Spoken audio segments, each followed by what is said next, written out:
The approval of the agenda. Are there any questions about the agenda? If not, can we have a motion to approve the agenda? I move to approve the agenda. A second. Okay, it's been moved by Deb, seconded by Lori to approve the agenda. All in favor, say aye. Aye. Aye. Opposed?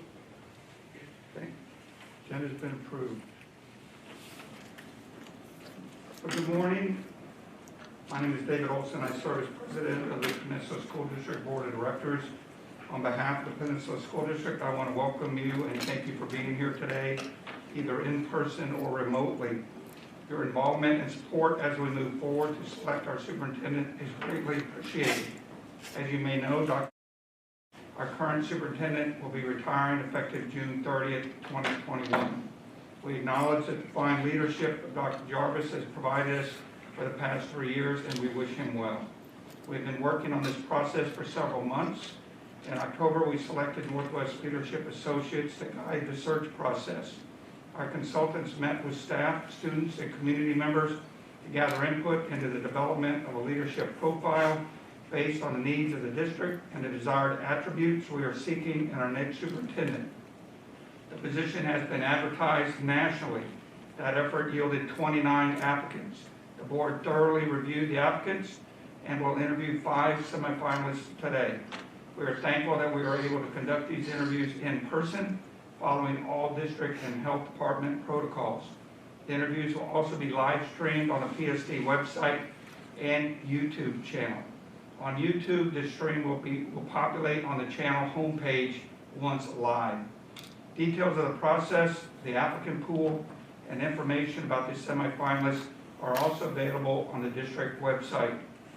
You will find today's schedule, a link to each candidate's resume, and a link to a feedback form, which will enable all observers of the interviews to provide input into the board's consideration of each candidate.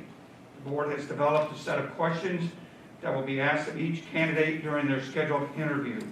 The schedule provides for 3 candidates to be interviewed before the lunch break and 2 candidates to be interviewed when we return from lunch.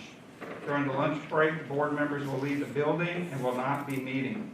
At the conclusion of the 5 interviews, the board will convene into executive session to review the input received from the observers.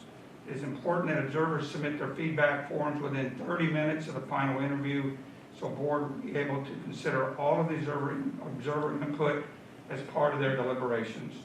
The board expects to invite 3 finalists to return to the district, 1 candidate per day, on March 16th, 17th, and 18th for a full day of meetings and forums with stakeholders and a final interview with the board of directors. Details of the finalist interviews will be made available on the district website. Thank you. So our first candidate. Okay, good morning. Our first candidate is Krestin Bahr, Superintendent of the Eatonville School District. Can I get to okay, yeah. No. Hi, good morning. Morning. How are you? We didn't know if we could shake hands. Good morning. Nice to have you here. Thank you for having me. Welcome. Good morning. Good morning. Years from now. I know. What is happening? It is so odd. Well, I'm glad to break you all in. Good morning. So because we're limited on time, go ahead and just jump right into it. I love it. Okay. So we each asked a couple questions, and as we say, we'll ask the same question of each candidate. So we have had the opportunity to review your background and your qualifications. In addition to your professional experiences, what factors led you to apply to the school district superintendent position, and how would this position align with your career goals? Well, I have to say, I have been waiting for this position to open. I have been a superintendent for 8 years in Eatonville. Prior to that, and I know that people that are looking at my resume, I was 28 years in Tacoma.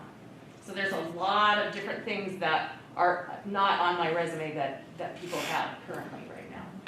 So I'm actually going to take it way back. So my name is Krestin Gudrun Hong Bahr. I am 100% Norwegian.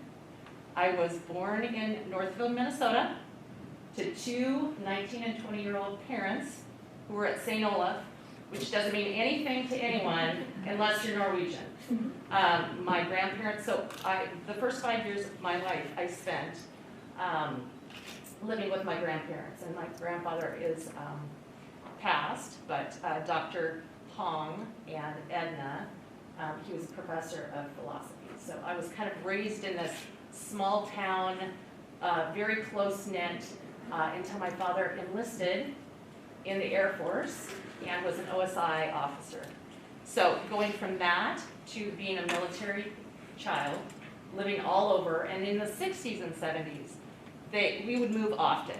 And there wasn't really a lot of, I don't want to say care, but there weren't really programs for children that would move a lot. So as my dad was getting trained and becoming more and more professional in his career, we moved a lot. And so I adapted, and any military child will tell you that there is loss because, you get a dog, you have to get rid of them, or you start sports and you have to stop. But you do develop a sense of getting to know people and making friends really quickly. So I enjoy people very much. My mother, after my parents split, I came up for high school, and she went back to school to be a nurse at PLU. So then I also, we were in school together. Actually, I graduated from Washington High School, and then we were in school. So she completed her degree, and I had met my husband in high school and had to marry him. So we've been married for a very long time, have 3 children. But my father was in the State Department when I was in college, and this is really where my love and passion about science comes from. I had an opportunity, he lived in the Middle East, he was the Inspector General for North Africa with USAID. And as a college student, I thought I was going to be a doctor.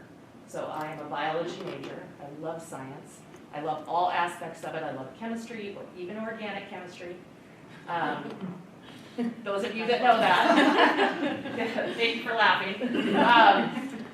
But I had an opportunity to go and work in Egypt with Westinghouse, had a program for rural education and clinics for young mothers. And so I had an opportunity to go out with a translator and really see poverty and what ignorance does and what a lack of education does when they were about my age, 2 or 3 children, and married, and really a very limited life, and a very limited life expectancy.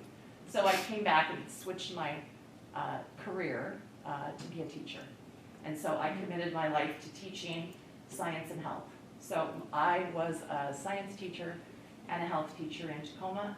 I was hired after graduation and taught at Stewart Middle School as a health and science teacher, both in a junior high model and a middle school model. And then I went to Mount Tahoma and I taught AP biology, health, and some electives that related to health. So along the way, I have had many opportunities to be tapped for leadership. And I'll talk about that more in equity. But part of where I wanted to land in Peninsula is that when I think back to my life and the things that we have done, we've raised our children. We raised our children in Eatonville. And my husband and I now don't have children at home. Now we're grandparents. And I'm looking for that next step. I feel like the work that I have done in and with the board in Eatonville is a fulfillment of a promise that I have made to them, creating a very innovative, STEM-based, place-based, nationally known school district through their schools. And it did take time. So I am a person that is not looking to jump. I certainly am not unhappy. I love the board and I love the community, but I also love the work of working with systems to make them as innovative, as exciting, and places where I would want my own grandchildren to go. So Peninsula is very similar to Grand Marais, Minnesota, and you probably don't know that, but if you look on a map, and it's very aligned to my Scandinavian roots. So my husband and I are looking, and this is the only place I've applied. So, it was a long answer, but it got me going, so thank you. All right, thank you. Based on your research, please summarize for us what you see as the direction of the Peninsula School District, and what led you to that perception, and how does it fit with your beliefs? Well, I have spoken with some, and I've looked online. What I see with Peninsula is that you are a district that is definitely planting seeds. You have to feel really good as a board that you have done really yeoman's work. You have a trusted community that trusted you with a bond. You are building for the future. I mean, just driving around, I mean, even being here in the site. Okay, those are the coolest little stools up here. I don't know who chose those, but they're so cute. But you're building for the future. My question is always around your Peninsula promise, because it really aligns to my core values around curiosity, imagination, and wonder. I love that you have those words in your Peninsula promise, and I wonder what that looks like in the schools. You are expanding, there's a lot of building around here. So I would imagine that as you look at the future, looking at all of your programs, looking at being a beacon lighthouse school district, being able to both assess your strengths, honor your traditions, because you have some amazing traditions. You have 2 high schools with amazing reputations, and they're not exactly the same, which is the beauty of having a school district that has multiple schools, because there is a place for every single child. And then looking to the future to make this the place where your grandchildren want to go. I have grandchildren. I would love to coax my kids back. They used to live in Gig Harbor, now they live in Snoqualmie Valley. And I would just be proud to be able to be part of that work, that excitement, and to honor the work. And I know that you have just absolutely quality staff that are doing amazing work, because I get to see them on a regular basis. So, Thank you. yeah. I don't know if I answered the last part. How do I know that? Oh, just, Okay. yeah, that was a great answer. Okay. Okay. Thanks. Please share with us your experiences with strategic planning efforts and what you've learned. So, being 28 years in Tacoma, I did have a lot of experience observing and actually managing and developing action plans. So on the back side, not necessarily on the front side with the board, okay? So in Tacoma, I was a project manager, I was a school improvement, and then I was the director for all of the middle schools. So all of the innovative schools that came out was during the time that I was the project manager. That was part of our innovation zone work, and so I was very, very good, and I am very good, at looking at plans and then fleshing out the action, and making sure that the metrics match, and making sure that our timeline, so that, if there's an accountability factor, I would be able to do that. Well, let's just flip that on its head, because then I have been the superintendent for 8 years. Eatonville School District hired me to be a transformational leader. Here's what they told me. They said, we want to be innovative. We're not quite sure. We have a school that was identified as STEM, and if they didn't convert to STEM, they were going to close it. So that was what I went into being a superintendent. And we learned together. The first year, they said, we have a strategic plan. It's been on the shelf. It doesn't really reflect. We have not set the time.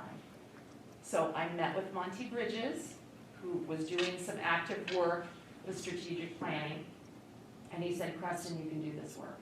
So I actually pulled out of the role of superintendent, and I was the consultant. So it was the best thing.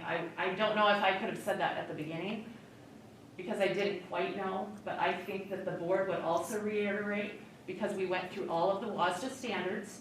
We made sure, and the board taught each other to make sure everybody was on the same page.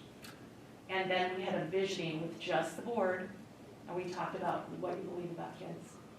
What was your school like, and what do you believe about children? And what do you want to have as goals and values? And it was very much driven by the board, It was very clear and articulate, and then I worked with the cabinet and the building administrators to really flesh out what does that actually look like, right? We wanted it simple. We wanted curiosity as our first value. We wanted joy and engagement. So that's what I actually look at and look for. I take photos of it, and that's what we highlight, okay? So we did that in 2014, beginning of 14, 15. We just had another kind of revisit, is this still what we believe, right? So led the board through that, but they did it a little bit different because, it's been, so we did that in 2019, at the end of 2019. We actually invited the community in a really cool forum that the community came in, and each of the board members had a different table, and we had it in a large area. And at each table, there was a board member, and then we had some administrators sitting. And it was kind of a round robin, so that the adults came in, the community, and we probably had 200 people. And we fed them dinner, our culinary arts people and students served. So that was really a cool opportunity.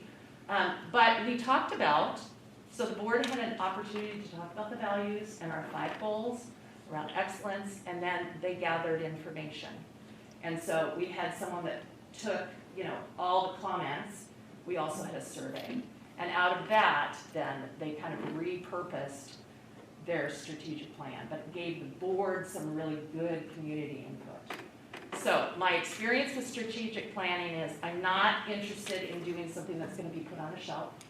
I'm very interested in developing with the board what it is that you absolutely believe and have that be the bedrock.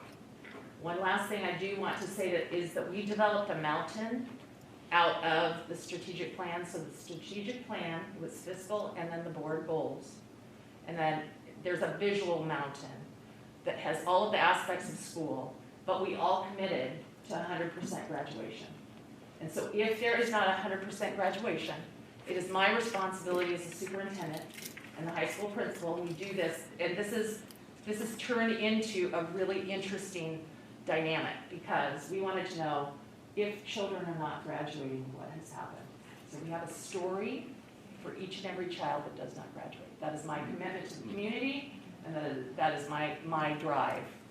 Okay. The other thing that we look at is college-bound scholars. We have a commitment of 100% of our students that qualify in 7th and 8th grade, middle school, free and reduced lunch, to have at least the option to sign up for the college-bound scholarship, which allows them then the 4-year ability to go on to their pathway after high school, which can be a trade school, it can be a 2-year community college, or any kind of training, or a 4-year college.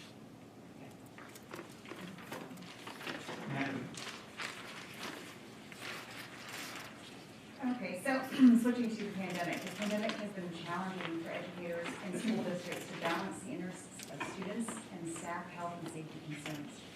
As we look toward fall, we need to plan for the next steps in return to full in-person.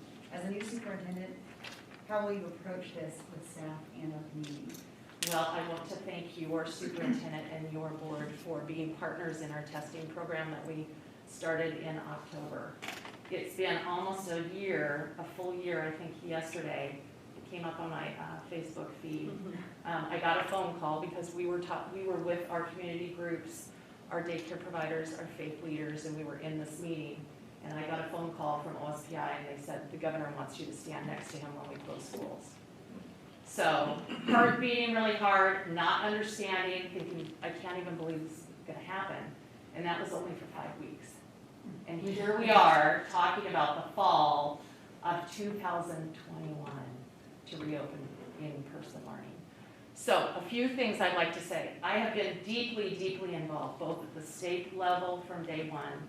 I know that you're aware that I was the WASA president. That was pretty awesome to do that in the middle of a pandemic and also in our district. In addition to that, my background is I taught AP biology, which if you remember AP biology, it's messenger RNA, we talked about vaccines.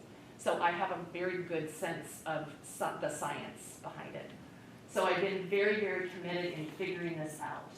not being afraid of it, and communicating to people that we will figure this out together. Not minimizing the fear, not minimizing the fact that, you know what, this is a global pandemic where people have lost their lives. And we have a responsibility, a paramount duty in the state to educate all children. So how do you monitor that, right? How do you go back and forth? And I'm gonna talk really fast, but I'm happy to, this has been my life. So really thinking about, we in Eatonville, I knew a couple things. Number one, I wanted to have a common plan, and I wanted to have class sizes as small as possible, so that if you could measure it out with 6 feet, in our buildings, we have outside entry, we have bathrooms in a lot of the elementaries, in their classrooms. So it's almost like it was made for a pandemic, which I know it wasn't, but it's been very convenient in some of our schools. So our classes, we have up to 18 students. So on the 22nd, we will be opening 5 days a week with all of our elementary students at 6 feet. We have worked with a couple people, and I know that you do know, the Tacoma Pierce County Health Department. But before that, I was working with the Department of Health. I was the superintendent that sat on the reopening guidelines, and also I got to listen in to all the health department people. Now, since they have uninvited me, so I think maybe I had too many opinions. But in September and October, when we opened up in hybrid, what we were finding when we had the attestation is that you cannot ask a kindergartner if he has upset stomach, like, does your stomach hurt? Yes. You know, do you have a cough? Yes. Are you tired? Yes. So we were ending up screening kids out. And there was one story, and I just had to share it with Department of Health. I said, there was a kindergartner, it was his birthday, and he had an upset stomach, and mom had to come and pick him up, and then we had to screen him out for 14 days. And I said, that is not okay. Like, anybody that's had a child, like, you can't ask those questions and expect, you know. So that's where the idea of testing came. So I asked Department of Health, I said, there's gotta be a way that we can screen them. Then we talked with Julia Lowe from Masato Cooperative and the Gates Foundation and DOH. And then from that, then Dr. Chen kind of wanted to take that over for the state testing, which was fine. We did antigen testing, I believe, with you. But I've been pushing all along that I wanted PCR confirmation. And so that is what we are doing.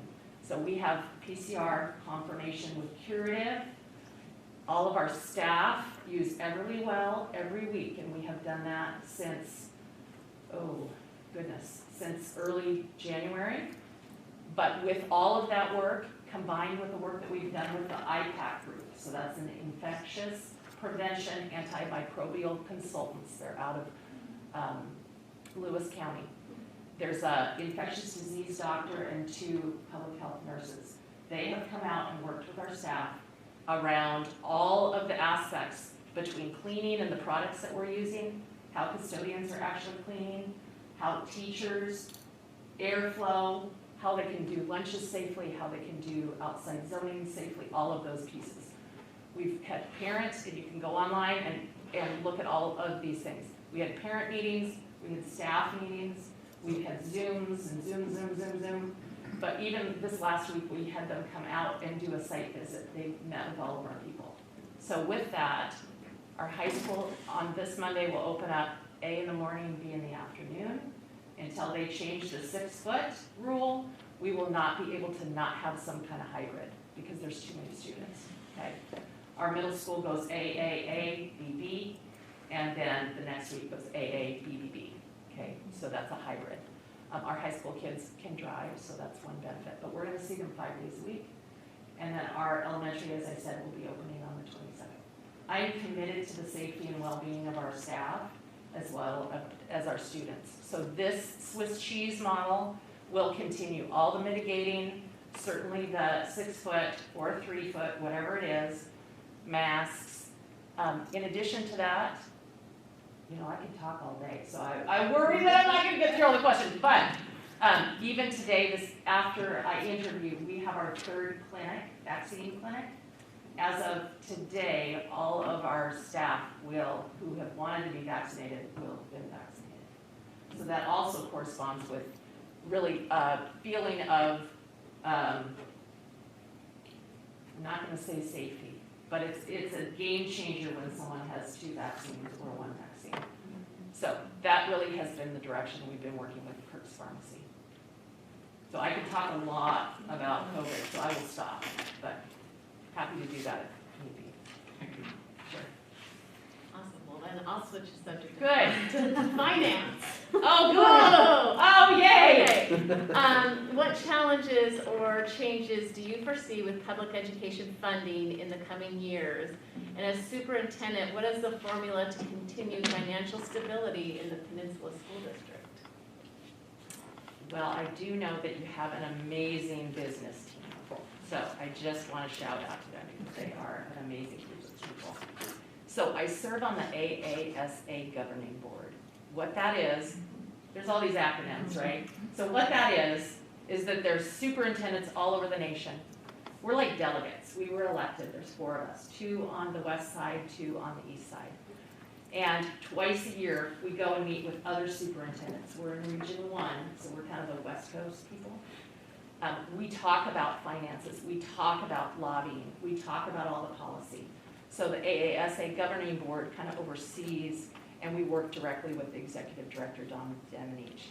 I just say that because looking ahead and comparing where we are with other states is a super important thing to do. In the state of Washington, we really are more fortunate than many places. Having said that, I think that there are some unintended forecasting pieces for finances. So one particular one is the loss of enrollment. I know that your enrollment loss is very similar to Eatonville on a smaller scale. We're about 10%, 10 to 12, depending on if we count all of our online options. We had multiple online options already. We had a Mount Rainier Parent Partnership, which is a homeschool program, but that has grown. Parents can order their curriculum and then they work with the teacher around the assessment, so that's an ALE model.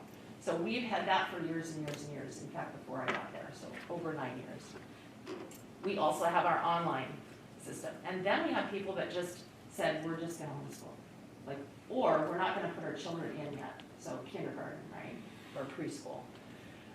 So with that loss of enrollment and the new ESSR, right, the ESSER funds, ESSER Fund 3, yes, is that one-time money? Yes, but over time, looking at forecasting over time, making sure that the fund balance is healthy. I work very, very closely with my business manager. We're right across the hall. We're kind of a small school district, so we can yell to each other. We have used Forecast 5, which is a tool that really looks at if you're doing X and overtime. We use that with our board. You can look online if you want. It's a great tool regardless, and something perhaps to look for, but we are looking at what are the best case scenarios and what are the worst case scenarios. I think we did a presentation for WASDA on that and where we are in Eatonville. We have seen phenomenal savings.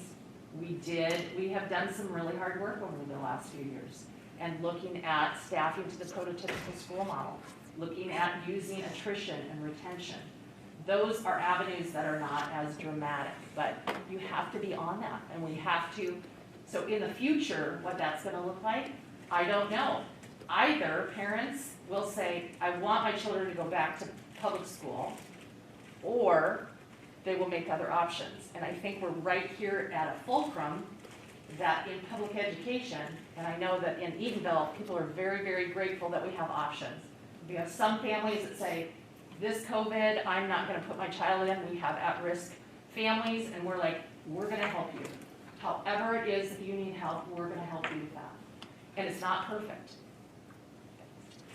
We were a Google reference district before all of this. We have all of our documents in Google. We have used, so we were identified, I believe, at the time we were only 3 in the state of Washington. And so the online work, we were already really deeply invested in. But what that means for the future and what that means for fiscal, I think that that's still a question. So we are being very conservative. I would recommend being conservative at this time fiscally and not making assumptions that what happened in the past is going to happen in the future in terms of enrollment. Because you know what, it would be a great day if the enrollment, goes way back up, and then you have to, find ways to educate more kids, which is a great thing to have, But, right? Yeah, Okay. thank you. I want to make sure we get to some more I questions. know, I'm a tangent speaker. 25, I saw, okay. So, we'd like to know, how do you engage your staff, student, and community to share one common vision? What's your roadmap to foster such focused teamwork? Okay, well, I did speak a little bit about that with the strategic planning work. I think also, one thing my experience has been is being very simple and clear and consistent. And that has to be my language, it has to be the board's language, but it also has to be the administrator and down to the teacher. So I'm always curious, we used a mountain just because it's kind of a simple visual, and there's an expectation, but at the beginning of every address, year after year, I will go back through that, even though I feel like, people should know this, like we haven't changed our direction, we're still Eatonville strong, these are our values, understanding that new people come, other people go, and I do want that stability over time. So communication, to me, is key. I don't know if I can't remember if there's another communication question. It's actually next, so go ahead and they're very similar. Just Are they? If you want to You talk wanna just about ask it? communication now, that would be great. Why don't you just ask it? Just share your Okay. approach to communication with the board and the community and the family. So that's Okay. the next question. So we- Oh, good. Yeah, Oh, I bridged it, see, Yes, okay. I didn't want the questions in. it's an excellent segue. Yeah, good. I can see that part. Well, communication, we know, and that has been a board in Eatonville, that has been a board goal, both for me and for them, right? And, you have an event and you want people to come and then people don't come, right? So like the budget review.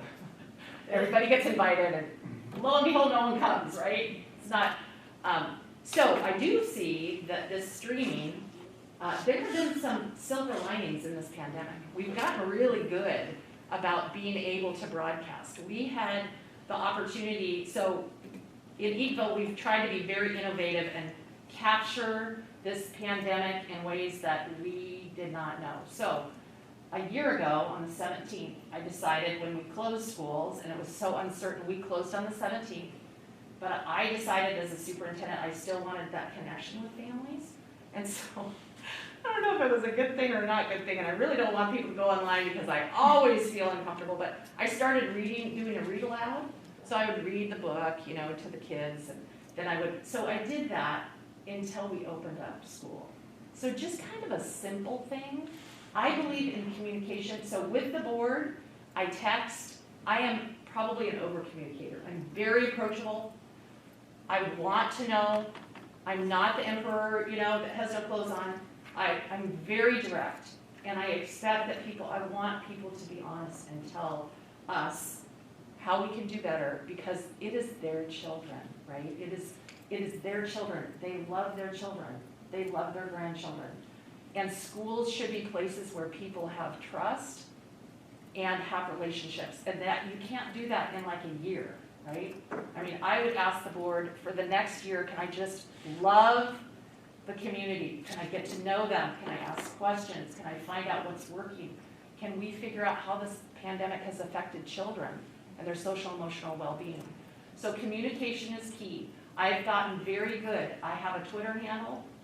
I do Facebook. I do monthly newsletters, and you can see all of that online. I've really tried to over-communicate during this pandemic time, because it has been a time of uncertainty. And I believe that the community has been, because, we thought we were gonna open and then we didn't open. I mean, there's been times where what we thought was gonna happen didn't happen. And I think the only way that I know, and I've worked with our board, we've done Carol Dweck's mindset work. We've done Brené Brown's Gifts of Imperfection. We've done, a lot of how are you a vulnerable, honest, trustworthy leader, and lead with integrity and courage. And the only way that I know how to do that and communicate that is I communicate about my love for students. I always put students first. Anyone that you're going to talk to is going to say that Krestin Bahr enjoys and really loves to be in schools. It's how I lead, it's what I know, and that's what I want to continue. Chuck? Share your thoughts on the very pathways for student achievement and what would be your plan for our district when considering growth in our area? Well, we will be forced and are forced at this time to really look at education in a variety of different. We have over the last year, so we are doing things differently. I'm a huge fan of mastery-based learning. In fact, yesterday I just testified with Senator Wellman for her bill on mastery-based learning, which allows for students to have a variety of different, authentic, real-world engaging. I haven't really talked about STEM. STEM and STEAM is really a passion around, so is CTE. My husband was a former, they used to call them shop teachers, then he taught drafting, and then he did a variety of different things, but both of my children, I have a daughter and a son-in-law in the CTE program. One's culinary and health, and the other has done Project Lead the Way. So manufacturing jobs and jobs that will be hired all have a component of being digitally literate, right? So we have to provide opportunities for students to be able to be in real world internships, to work with real people. And what happens when we get students out there is they actually know. They're very intuitive, right? So they're natives to all of the, technological things that those of us that are older, like I haven't started Instagram, which I know I should. And it's just like one more thing, I'm like, oh, okay.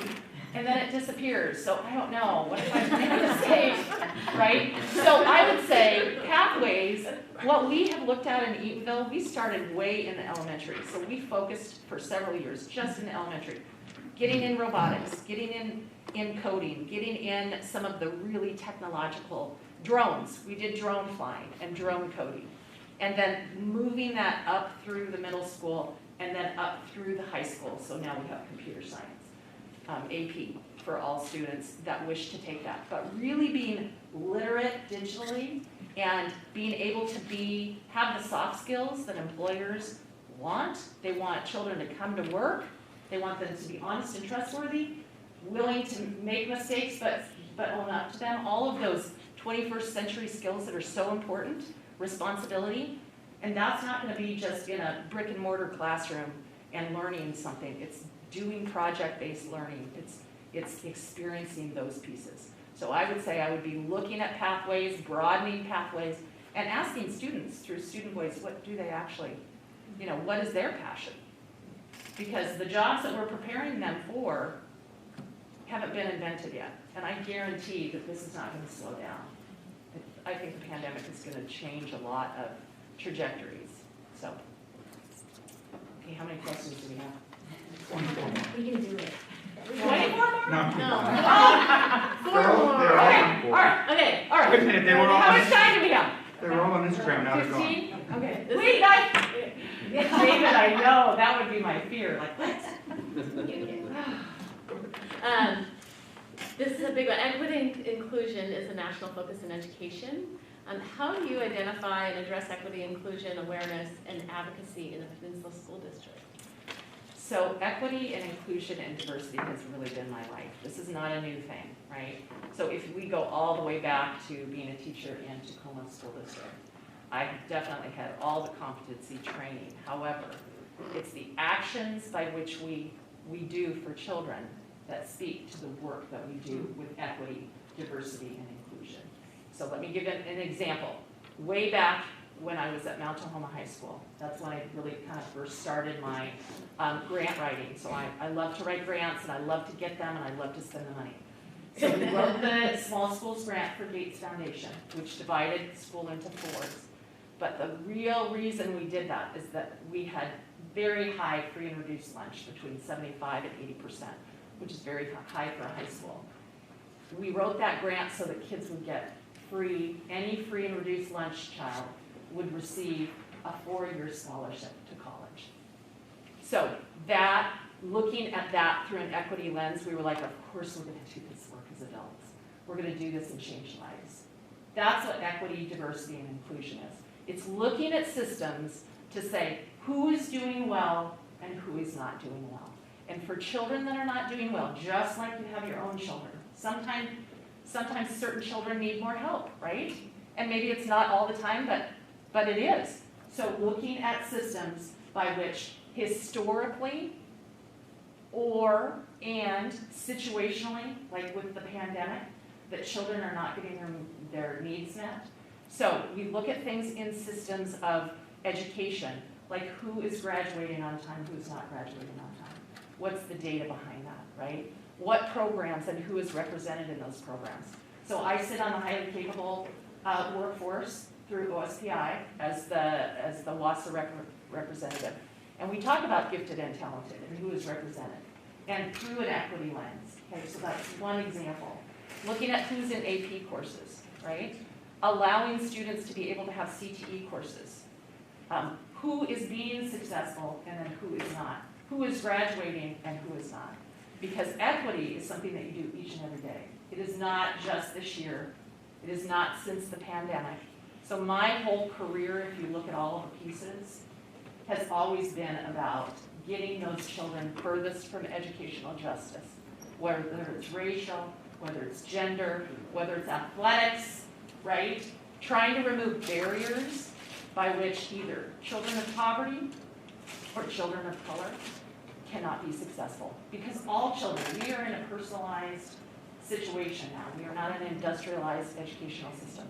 We need to look at each and every child as being successful because they need to have a future and they deserve that.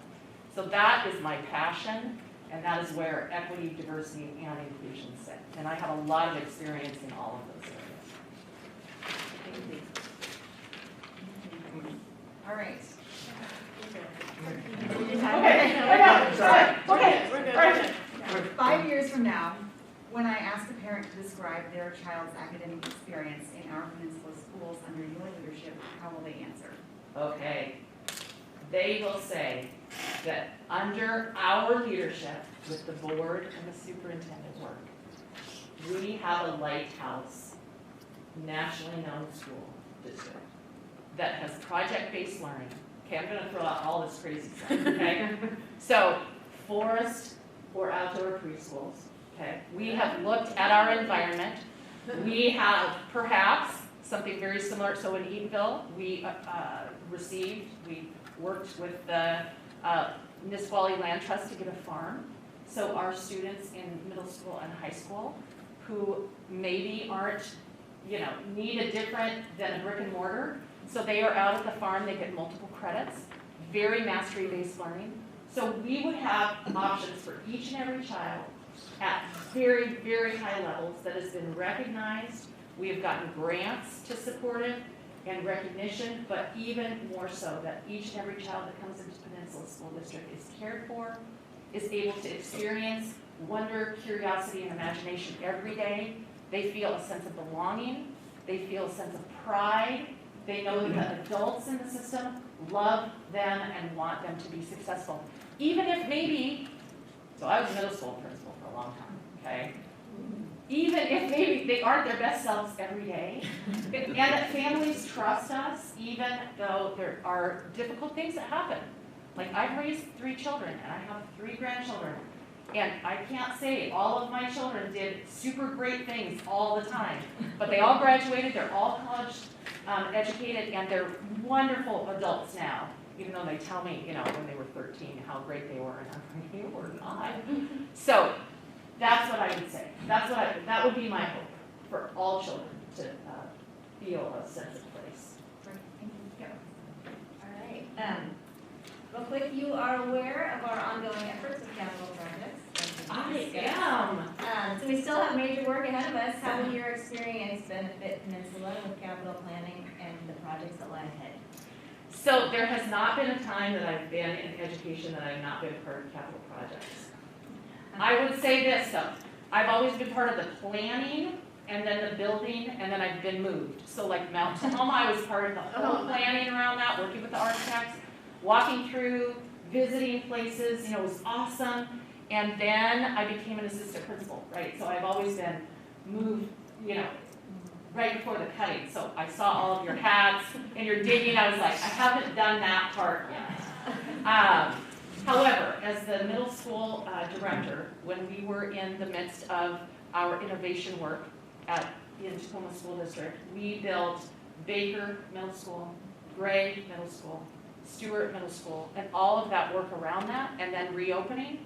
But really, the important part around capital management is really working with the team. And my understanding is that you have an amazing team. My job as the superintendent is to support that, to communicate that, and to remove barriers, and to communicate with you, right? Communicate with how this is going to benefit students and keep us fiscally sound, because we are good stewards of tax dollars, right? So we are going to spend wisely, but we are also going to highlight children and why it's a benefit. It's awesome that you're going to have a little bit more space, is my understanding. So due to overcrowding, then you're able to build.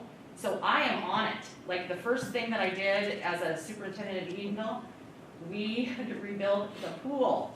And so that was really interesting. And anyone that's been a superintendent would say, that is money down the drain. But that was that has been a stalwart of Eatonville School District, first pool in Pierce County. So, and I know a lot about sewers, and I know a lot about farms, and I know a lot about roofing and mold and cathode filters and transportation and all those pieces. So way more than being a small superintendent, you do everything. So it's boots on the ground. I don't have people to send, right? Okay. Thank you. Last question. Uh-oh. Is there anything else you'd like to consider or anything you would like to ask of us? Oh, I have 7 minutes left. Well, there were some things, I really didn't talk about STEM, and we're sitting here in a STEAM school that just opened up. So that really has been my passion. If you look at my background and looking at opportunities for children, having hands-on. I know you're working with PEI. We couldn't afford PEI in Eatonville, so we had to do it very organic. We applied for a green school, so maybe I'm gonna paint a little picture and then I have a question for you. So green schools are a nationally Department of Education recognition for one of 3 pillars around project-based learning. So we went with the project-based learning and clean and healthy and outdoor education, environmental education, and really partnering with Mount Rainier, Northwest Track. We have Starry Hill Observatory. We have Grits Farm, so a variety of different. We've also done equine therapy in middle school, okay, where the horses, we worked with therapists and horses, equine therapy, so that our at-risk students at middle school that weren't attending, and we did that program until the funds kind of, went out. So one of my questions would be, is the intent for these schools and others to become STEM Lighthouse schools, to become, because this is a magnet school, so this is your first magnet is my understanding. So that's maybe my question. Is there an intent to grow that idea, or is it just one magnet and that's what people want? I think we get different answers from different. Yeah. Okay, You may, So- yeah, I think, and maybe it's not the I think question to ask I here. think that's something that we need to explore. Oh, I know there was interesting. some interest up front about maybe not STEM at every school, but something at every school. And so that's something we need to explore with our teachers and our buildings and then with our community. And Right. then I think that, I think there's an interest here that the hands-on learning is very valuable. We saw that with the implementation of this school. So I'm gonna offer, can I offer a perspective? Mhm. Okay, and you could take it, you can leave it, you can say, psh. So when I was hired, we were only going to do one school, right? Or it was gonna be closed. So it was really not the best situation, nothing like this, right? That you have created this amazing, it was more of a, this needs to happen, right? To keep this school open. And so that's how I was hired. But when we started working with the board and working with the community and fleshed out the STEM, what we learned was all the amazing things that were going on in the other elementaries, right? The salmon restoration work that was doing, the Wildcat Woods, so in Weyerhaeuser land, they have like 5 acres of this, you know, very similar to what you have out there. And so as I was going through and talking with people, you know, it was like, well, why do they get that? Because there is a $30,000 STEM Lighthouse grant that people get to spend, right? So there. And the other schools said, hey, why, you know, why are they the only one? So that came very organically. It didn't, so if you look at Eatonville now, it looks like that was part of the, that's not what the board would have said, and that's not what I would have said day one. Because it came organically working with others. It was working with, because the principal said, hey, we really want to do this. I said, hey, I will help you. I will help do whatever you want. And that's how the Green School Awards also happened. So it was organic so that all 3 schools had equity, right? But they're each a little different. So there's a little different bend, different partners, different pieces to that. And then the middle school, you know, had their equine therapy and then all this amazing work that they were doing. But that wasn't day one what was communicated. So I hope that you give yourself that latitude as a board. I guess maybe I'm making a recommendation to really embrace the great work, because you guys have done amazing work and gotten capital projects, and you are the board to kind of push it to the next level. So anyway, I just thought maybe that would be a perspective. Thank you. Okay? Oh, I still have 3 minutes? Wow! More questions, more thoughts? You got 3 more? I just have to say, and I do have to apologize to Mark. When Mark called me, I was just about to get on with because we're doing the vaccine task force for Pierce County.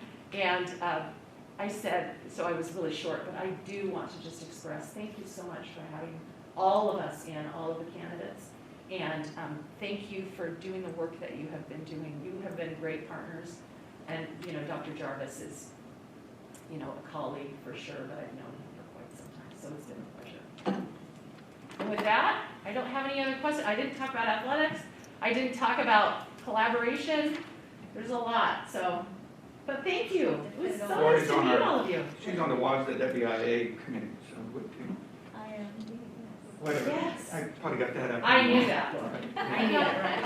I'm a former, we called them intramural coordinator staff in the day, athletic director for middle school. And then my husband was Mount Tahoma.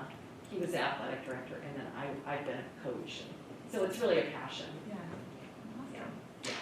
So, okay, that's it. Thank you. Thank you. Okay, thank you guys. Have a great day, and thank Coming you. so early. Yes. Well, I'm You're off back to to your work with clinic. kids. I know.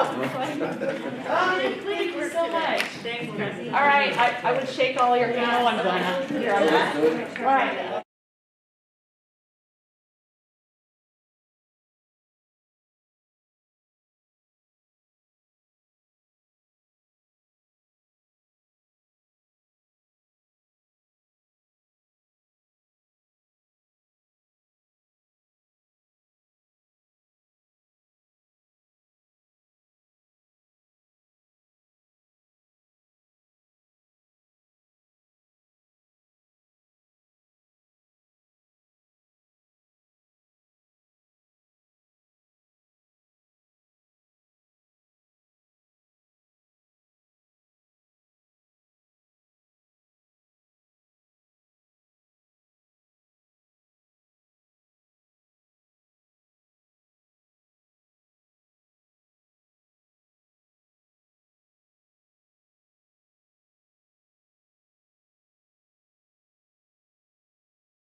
I know.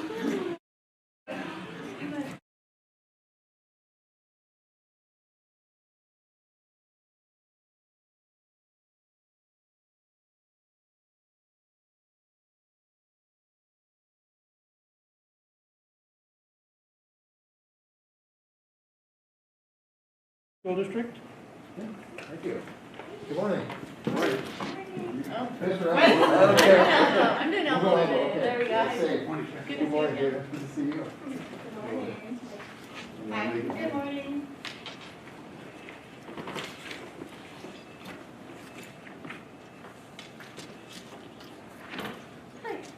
Hello there.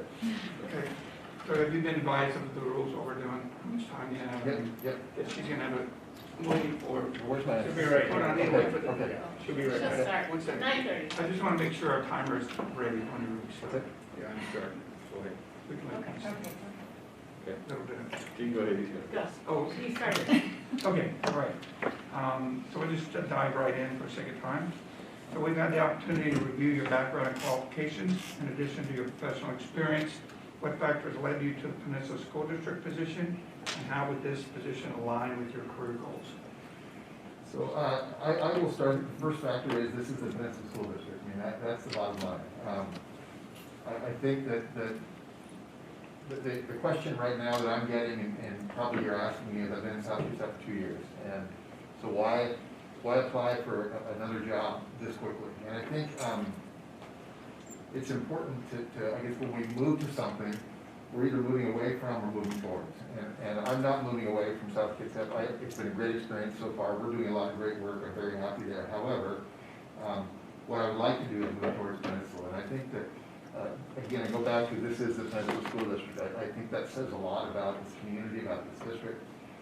It's in 2016, I was in my second year in the Clarkson School District as superintendent. We moved our youngest son after his freshman year, and he was going into his senior year. And so the opportunity was there, but the timing wasn't right. And I guess you could argue the timing's not right again. But what I don't want to do is live with any regrets. And I felt like if I didn't apply, regardless of what happened, I may have some regrets down the road. So that's that. So I'm excited to be here. Appreciate the opportunity to be here. 30 years in education, taught elementary, middle, and high school. Superintendent in Clarkston, which was a district of 2,700 students, and that was a good district to cut my teeth as a superintendent. I always felt like I was successful in my style of relationships as a teacher and a coach and a principal, and I always wondered what it would look like from a district level, and found out that it also works as a superintendent of a district of 2,700. And then moving to South Kitsap, found out it also works in a district of 9,000. So the transition that I've had in the last 2 years almost now has been, I've learned a lot, I've grown a lot as a leader, and feel that I'm really prepared for this opportunity because of a lot of the similarities in our sizes. A lot of the things that we're doing are very similar. But I think, yeah, that's, in a nutshell, that's why I'm here today. Okay, thank you. Based on your research, please summarize what you see as the direction of the Peninsula School District and what led you to that perception, and then how does that fit with your beliefs?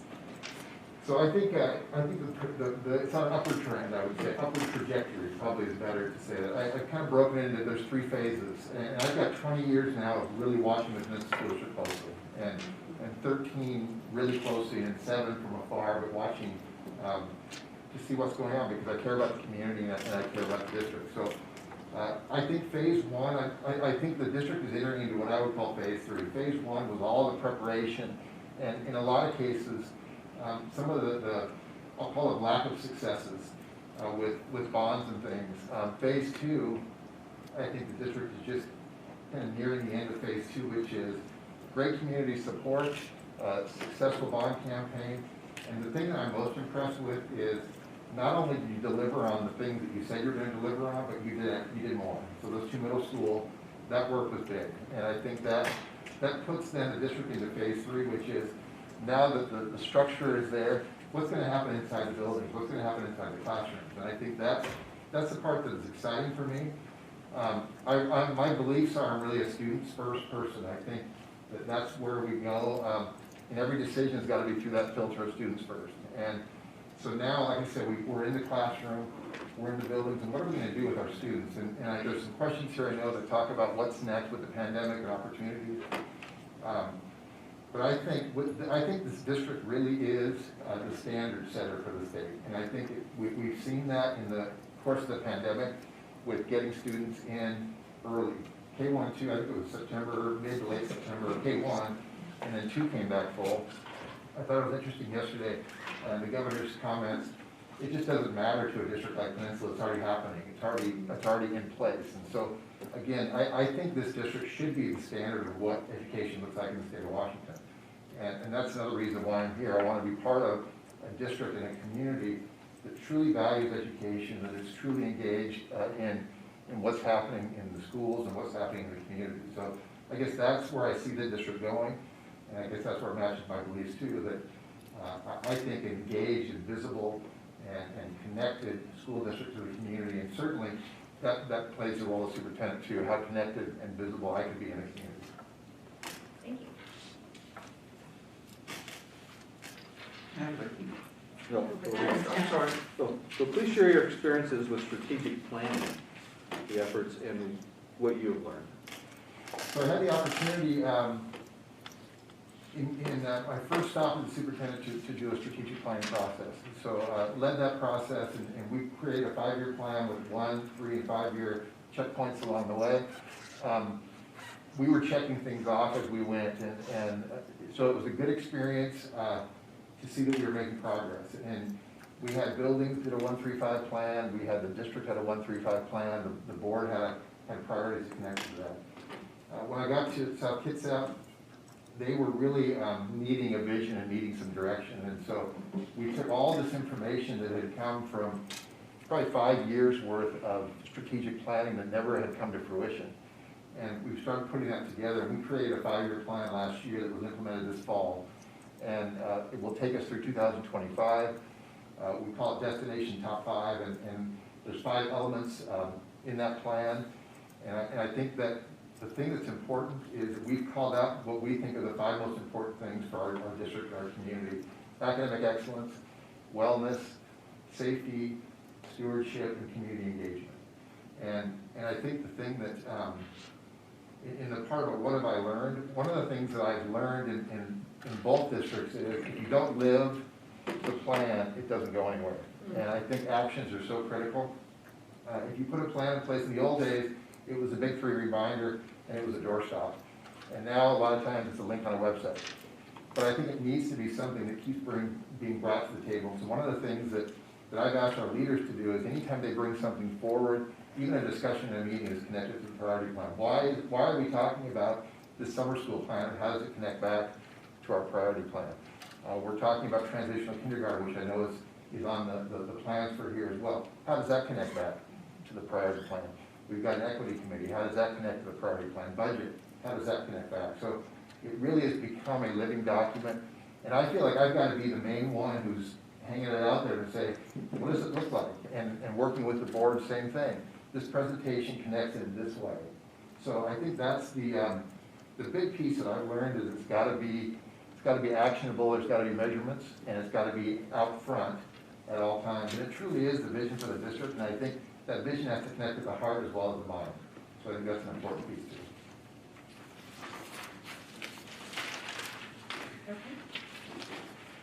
So the pandemic has been challenging for educators and school districts to balance the interests of students and with staff health and safety concerns.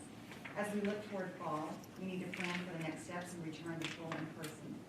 As the new superintendent, how will you approach this with staff and the community? So I think, and I've said this, it was March 13th, it was a year ago today when we all shut down. And I remember sitting with our leadership team. It was one of the last in-person meetings we had, and I said, this is an opportunity, let's take this as an opportunity. At that time, we thought it was maybe 6 weeks. It was a little longer than that. But we just kept talking about the opportunity that we have now to do something unique and do something different and really reflect on the work that we're doing. So as it progressed, that opportunity became larger. And I think now as we are coming out of the pandemic and we've had our students back, if we don't come back looking different than when we left, I'll just say shame on us for not taking advantage of the opportunity. So I think part of that is we've learned a ton about what students need and what options they need.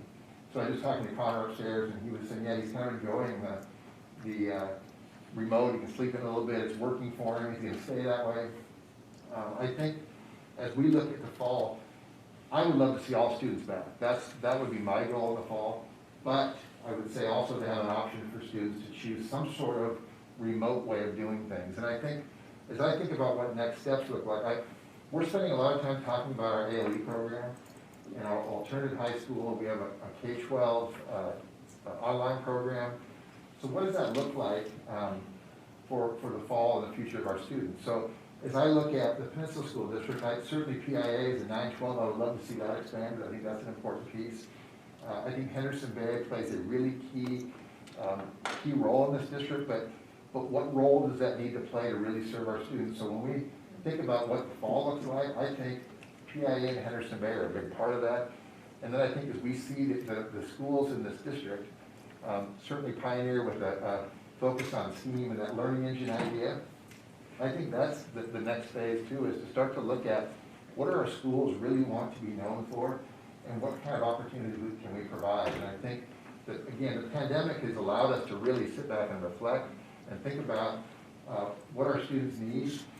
I don't think that the old phrase, one size fits all, I think it's one size fits one. I think we have to look at it that way. I think every student is unique and every student has needs, and we need to find ways to meet those needs. And I think choice is important. So as we come out of that, out of this year, and hopefully we're back full-time in the fall next year, but I think full-time with choice is important.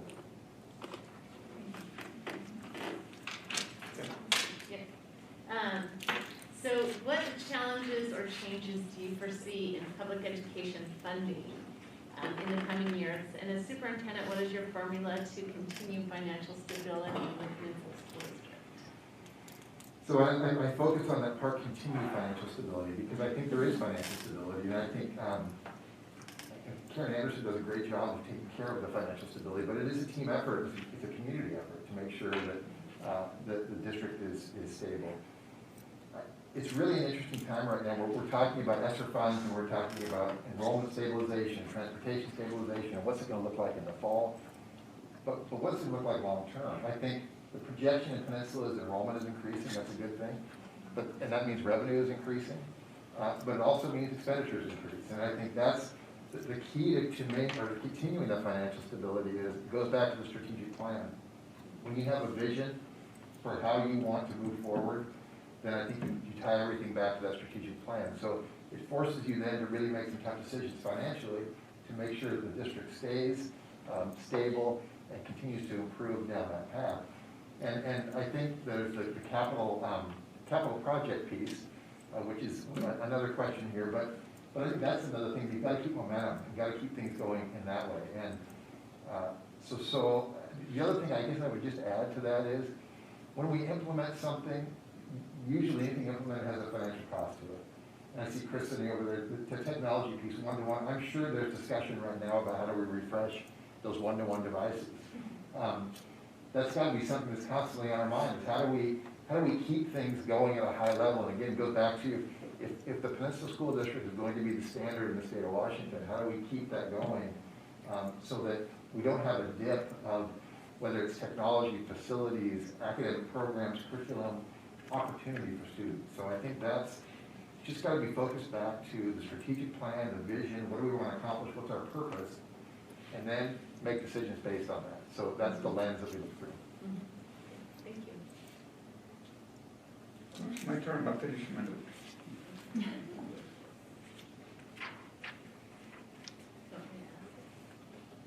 Okay.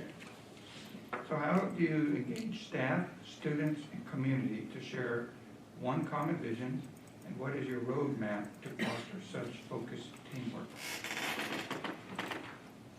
So there's a phrase I actually heard from an executive at Starbucks. If you get people to follow their heart, their minds will follow. If you get to their hearts, their minds will follow. And I think that's important.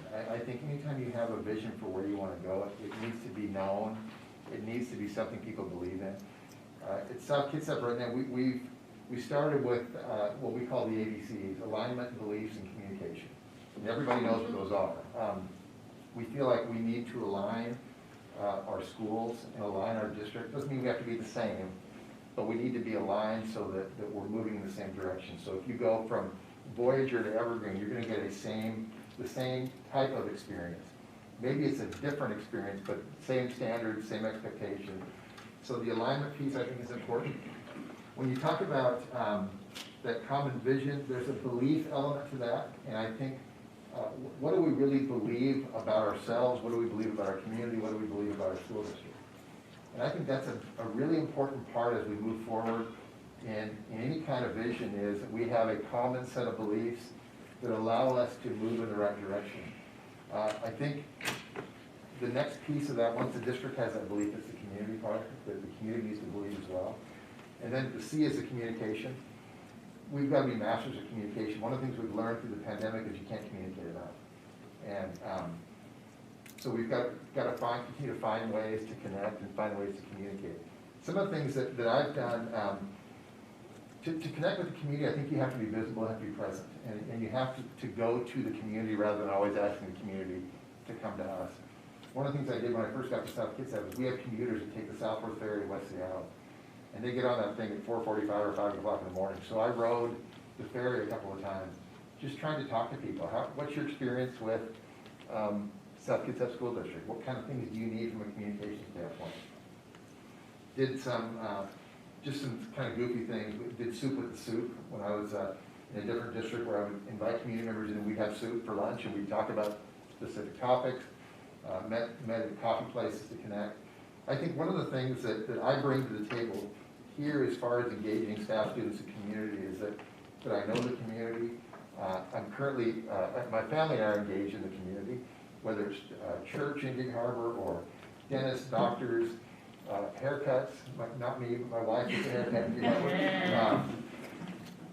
But we're here. I mean, and I think that's one of the advantages, is that there's 20 years of experience in Gig Harbor and 20 years of connection. And I know for a fact that Gig Harbor's changed quite a bit in the last 7 years. I see it when I drive around. I see it when I see different faces in Costco or different faces even in the church that we attend. But I also know that there's a lot of people here who've been here for a long time, and a lot of people who really value this community and value the school district. And that's, again, back to the initial question. That's why I'm here today. I want to be part of that connection and that value of a community school district that really brings people together. And one of the things that I've seen in the last couple of years here, especially with the passage of the bond, is I think this community has come together. And it's fun and exciting to see and to talk to people about the success that's happening in the school district. So the last part of that, what's the roadmap to foster such focused teamwork? I think relationships are the number one thing. People are our greatest resource, and we have to connect. And whether you're connecting that team as a leadership team at the central office, or it's through principals or teachers, or just people in the community, I think people need to know who I am, just like I need to know who they are. And so I've done things in Rotary and Chamber, and I'm on speed dial with the mayor and the chief of police, and on strategic advisory committees and steering committees. And I just think it's important that the superintendent would be out and connecting with the community. And not just in the organized things, but in the just the social gatherings that happen around the community, whether it's at events, school events, or community events. But the visibility factor is really critical. I think, again, once they know who we are, what we believe, then they can buy into that.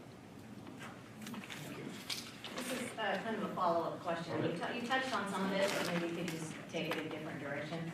As you know, we have a very engaged and active community.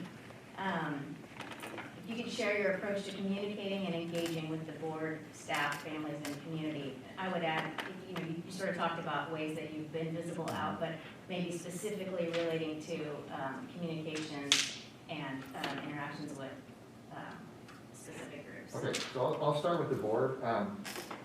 So currently I do a Friday report every Friday. I send a communication. It varies depending on what's going on, but I try to make sure that it's stuff that the board needs to know going into the next week. I send a lot of texts and a lot of emails and phone calls. One thing I started doing during the pandemic is I meet with every single board member every week, And whether it's Zoom, phone call, or in person, it's about 30 minutes. Sometimes it's 15, sometimes it's 45, but just as a chance to connect and build relationship, because I think this working group is really important and really critical. So that's another thing that I do. I did a little video thing. I haven't done it in South Kitsap, but it was called Just a Minute with the Superintendent. It was a 1-minute video that was just me talking about something going on with the district, or I would bring somebody in, the colonel from the ROTC program or somebody from a CTE program, and we would just talk for a minute. It was a quick hitter, but it also would go out to the community and they get a chance to see it. I also do a communication with staff every week called the Fast Five, and it's just 5 bullets. Nobody wants to read a long email. Most times you see a long email from the superintendent, you hit delete because there's other things to be doing. But this is just 5 bullets that this is what's going on, here's some recognition, here's some celebration. And that also goes to the community as well, so they can see what's happening. One of the things when I first got to South Kitsap, met with a group of parents, and one of the parents asked me, what are you going to do to increase communication in the district? So I talked about some of the things I was going to do. I saw him in February of last year and said, how are we doing? And he said, you've exceeded our expectations. So I think that's important. The work that Amy does is critical, and so we have an Amy, whose actually name is Amy, in South Kitsap. So Amy and I work really closely together day to day, talking about what communication is going to go out, what's it going to look like. I'm a personable communicator, and I guess I would say that in formality, there's a time when you need formal, but most times when you're communicating with the district and the community, there needs to be a voice. It's the old English teacher in me, there's got to be voice, and people need to recognize that voice. And so that's something that I try really hard to do as far as communication goes. And then I would say the last thing, and I touched on it, is just being there, being in places where there are people.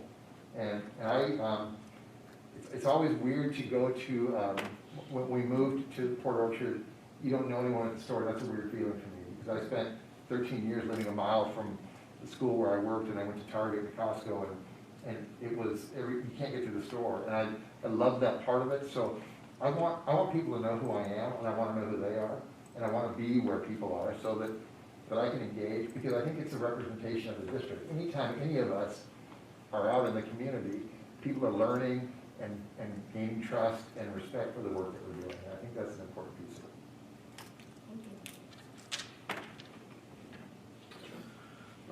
Can you share your thoughts on the various pathways for student achievement, and what would be your plan for PSD when you consider the growth of this area?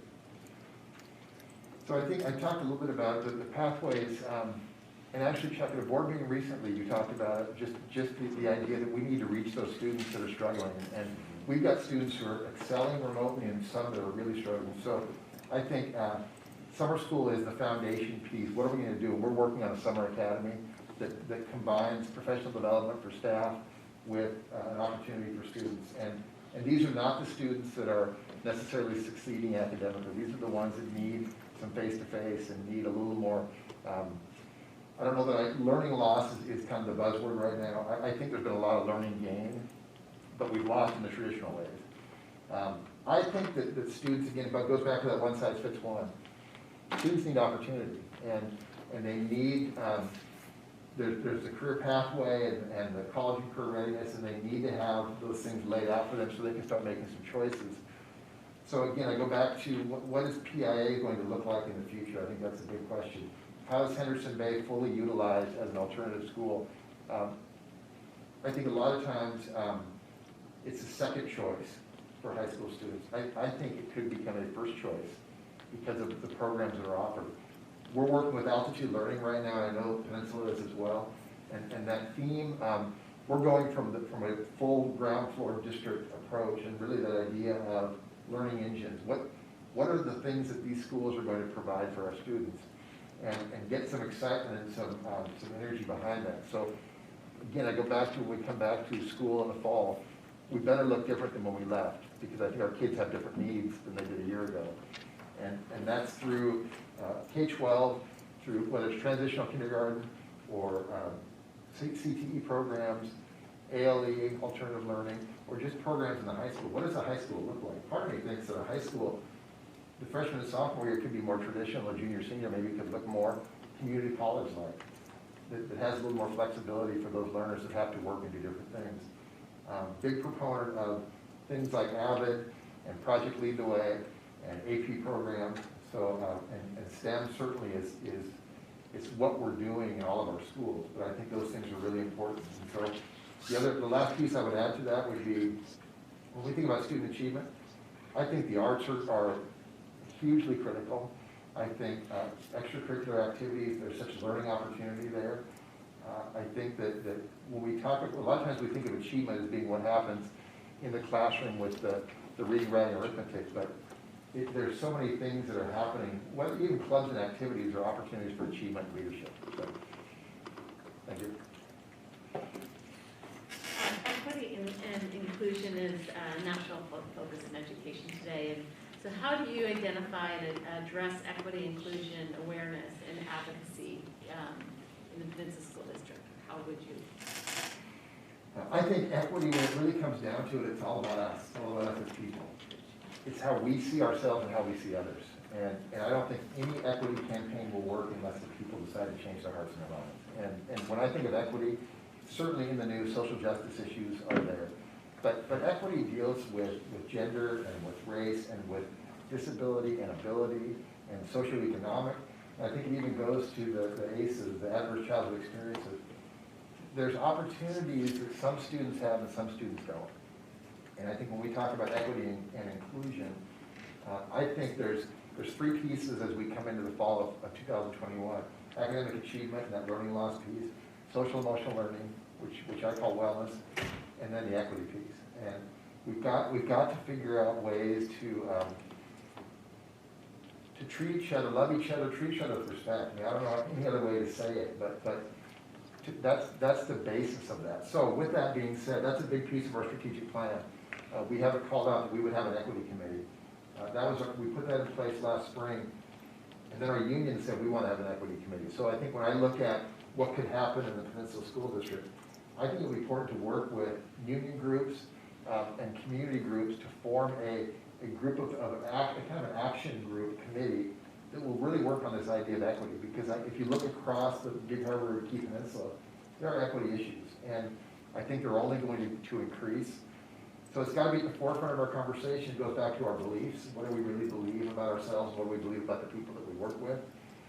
It's got to filter into the community, because if we're doing it only in the school hours and it's not happening in the homes and in the businesses and in the other places in the community, we're going to have a harder time. So I think that idea of awareness and advocacy, we have to bring the community in, and we have to go out to the community to make that happen.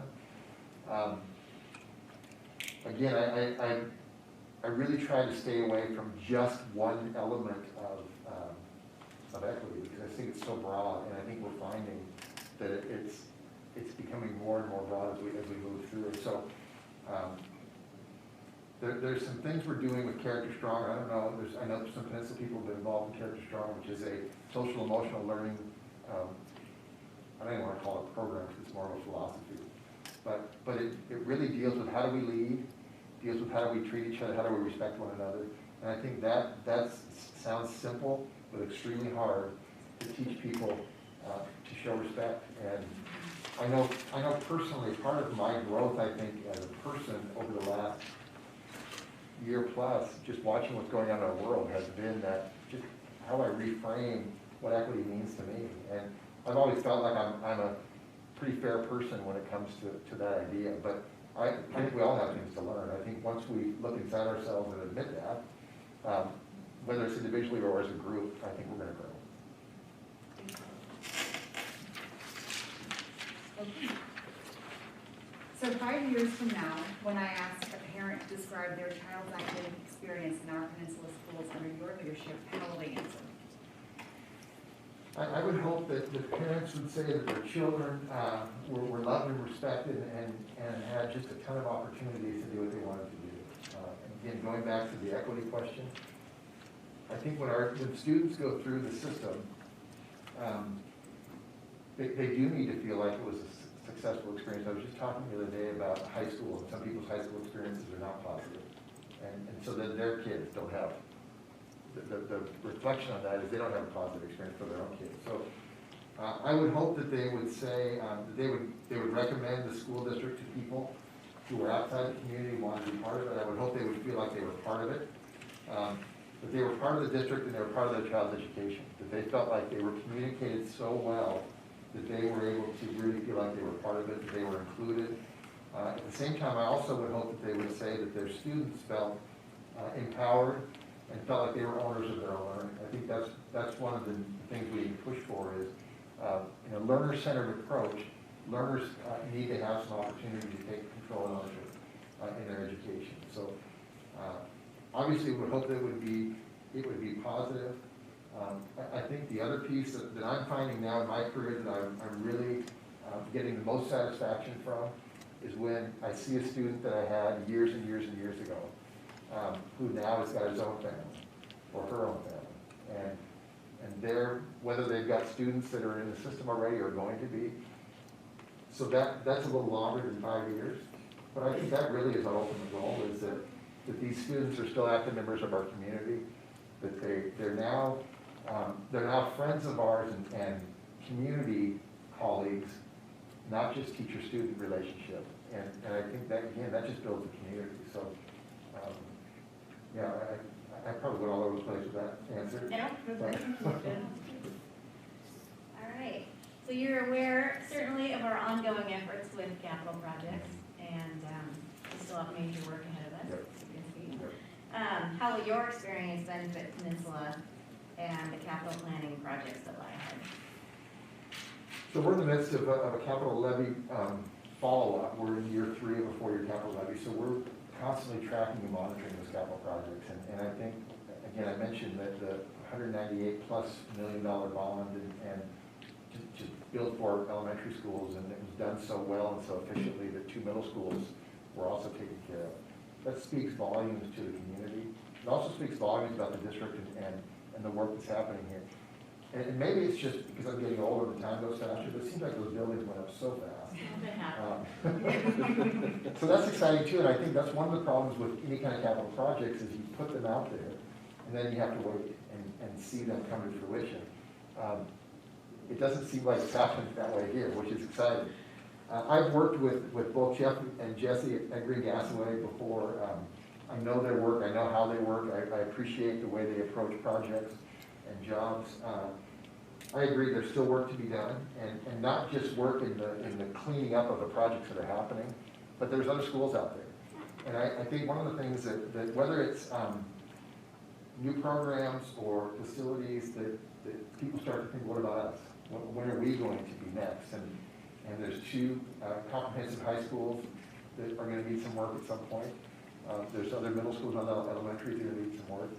And not that you can throw another bond out there right away, but I think through going back to the question about financial stability, part of that financial stability is taking care of the things that we have and taking care of what you can take care of from the district side of it rather than going back to voters for more money.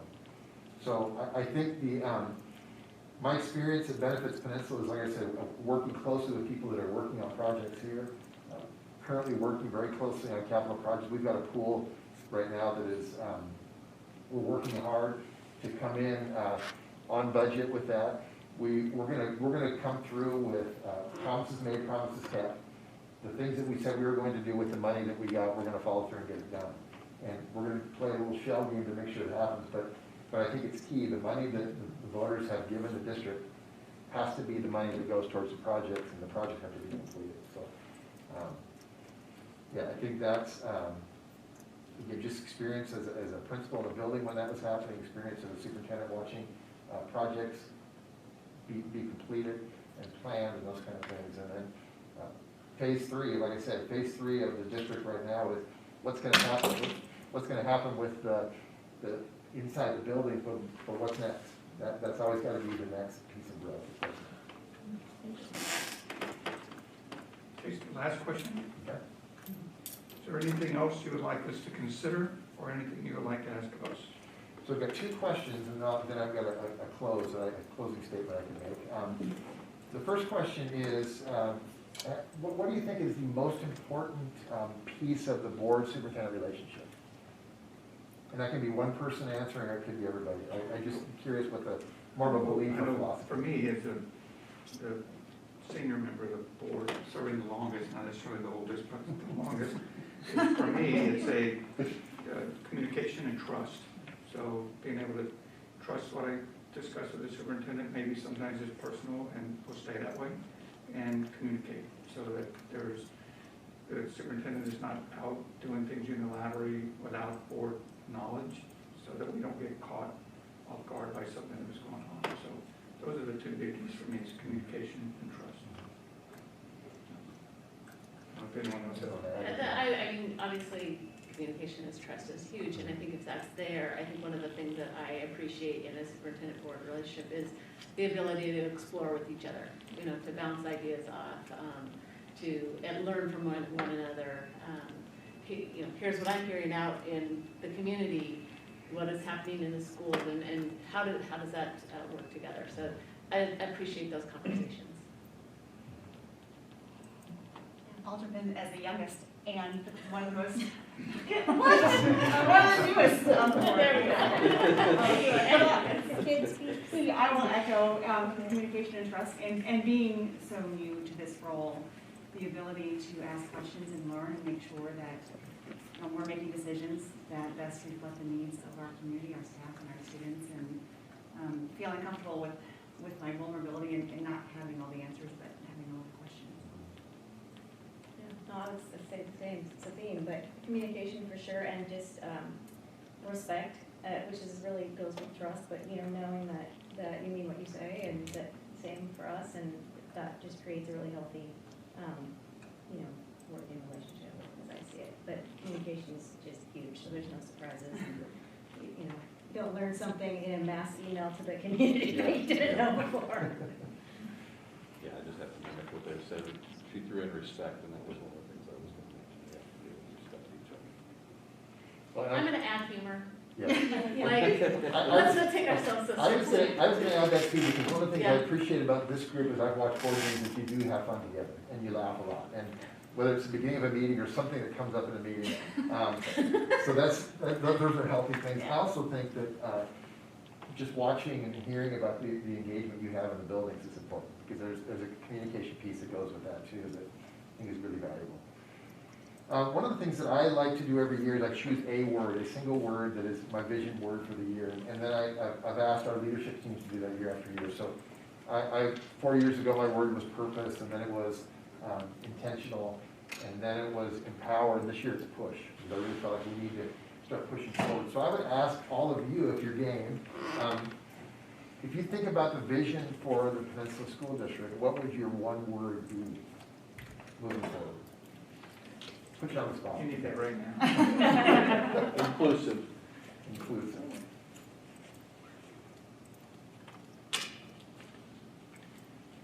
I'm kind of going off the push, but I'm like launch. Like, we're so ready to launch.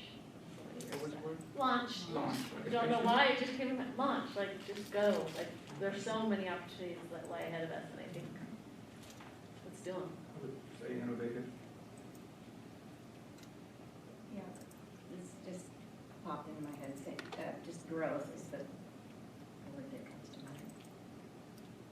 I'm gonna say heal.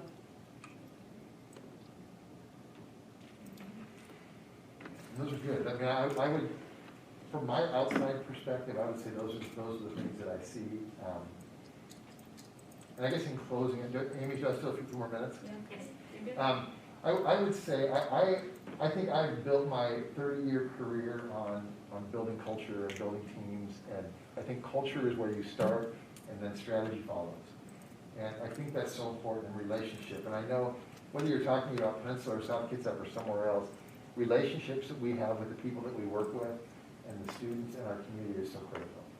And I think that's something that I bring to the table, is the ability to connect people and to build teams and to create growth and opportunity for the district and for the community. So again, I go back to what I said in the beginning.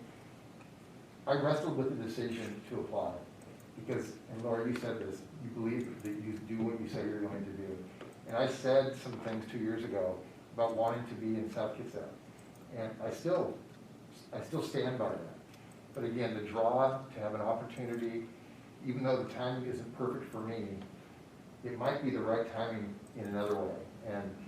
And so the draw to be here, and I said this to a communication to our entire staff last week, this is the only job that will pull me away from South Kitsap. I'm not looking to bounce around. I'm looking to set roots. We have our 3 sons live in the area. We have these 2 great daughters-in-law and a grandchild that just turned 6 months today, and another one who's coming in August. So we're here. That's where I want to be. And I wouldn't be here today if I didn't feel like this was a place where it would be a great fit for me and that I was going to just stay and be here. And it's hard for me to say that because I hear what I'm saying and I know what I said. But again, it was a battle I don't want to let people down, and I don't want to let the people that I work with currently down. But I think the thing that is the most important to me is when it came down to it, what is best for me and my family, and what kind of future do I want to have in the next 10 to 12 years of my career. So appreciate the opportunity to be here today. It's great to see all of you in person. In-person meetings are great. And so I wish you best of luck, and again, just thank you for the opportunity. Thank you. Thank you, Kim. Thank you.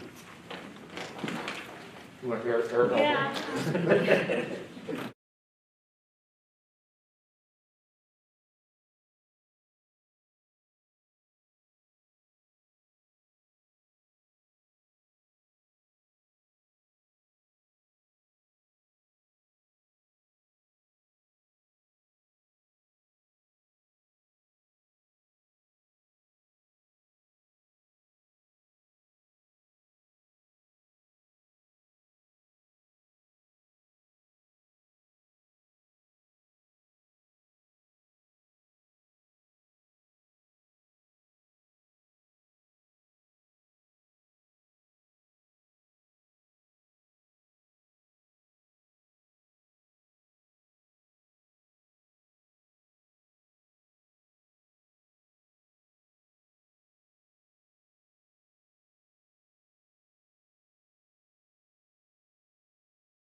From the Bellevue School District. Thanks, Wayne. Hi. Nice to meet you. Nice to meet you. Deb. Morning, John. Nice to meet you, David. Nice to meet you. Nice to meet you, Lori. Thank you. Hi, good morning, Nice to Amanda. meet you.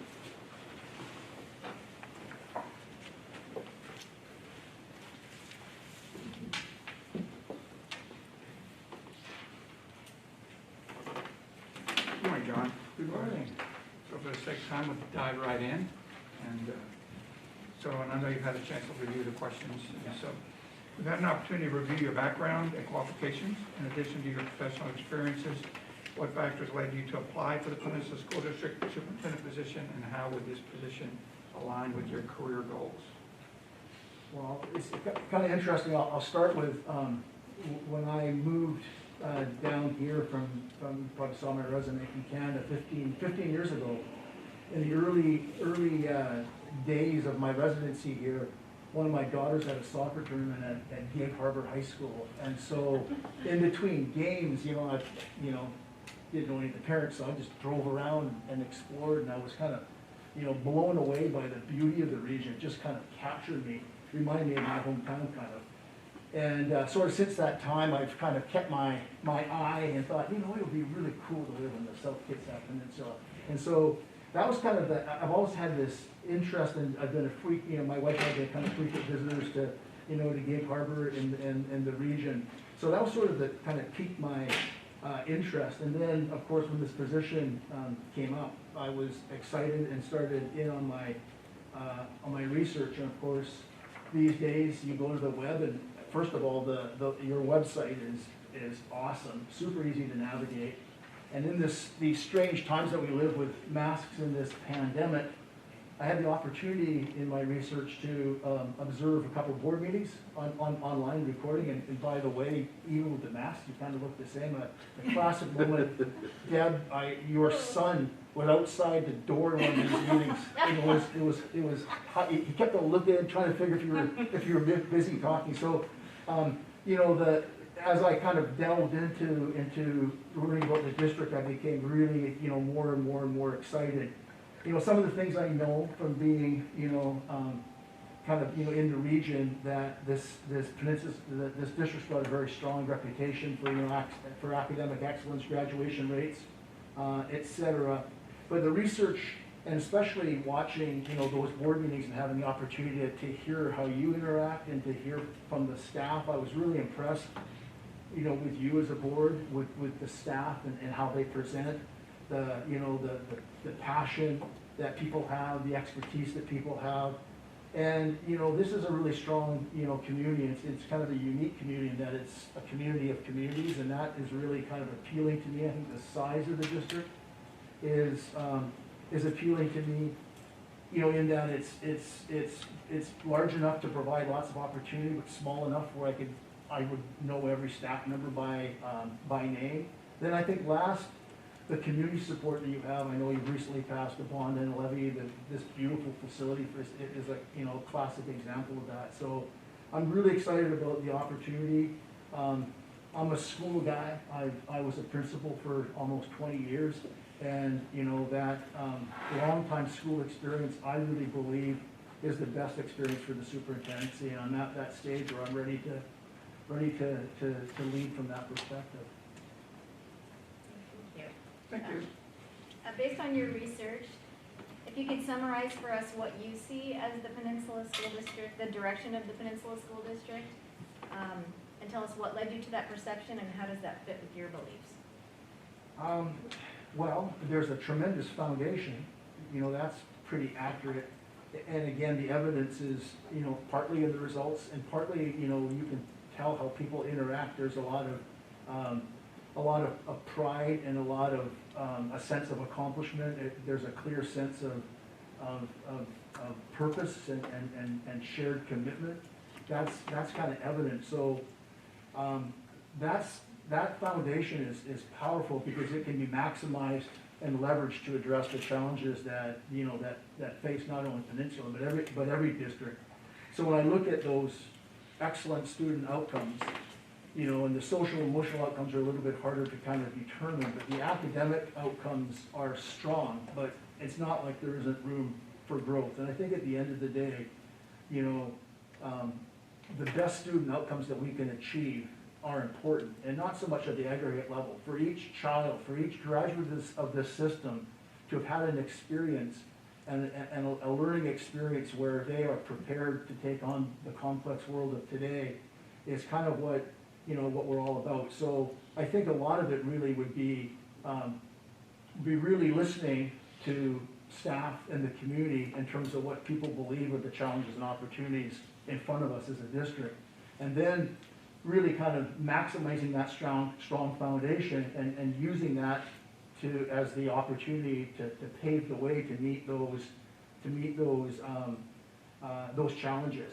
And I'm really excited about, you know, the place of equity and inclusion.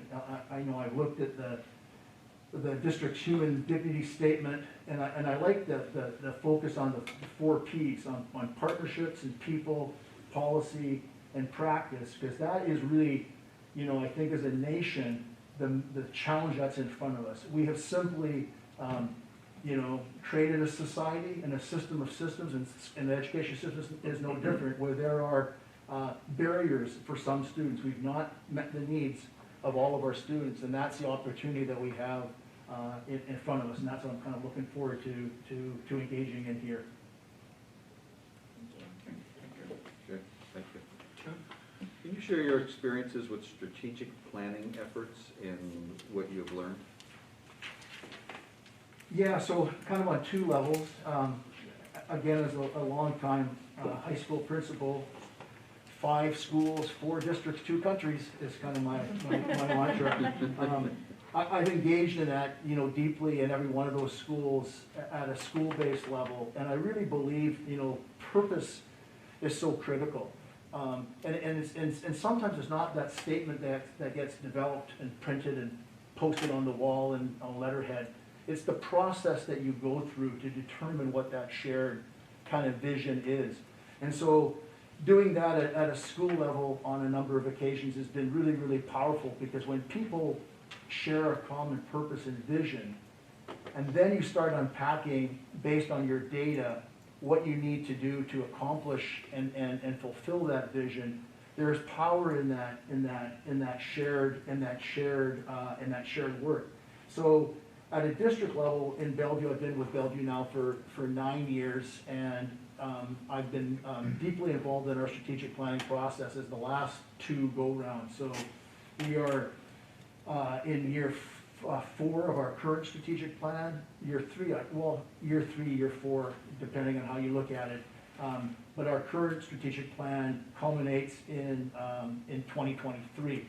And we went through a process of starting with a purpose. We identified, you know, values and beliefs and redid our vision, redid our mission, and then came up with strategic priorities based on those values. And then, of course, you know, a series of annual plans with our actual, you know, annual plans and targets and strategies and actions for each of the years in that, you know, in our process.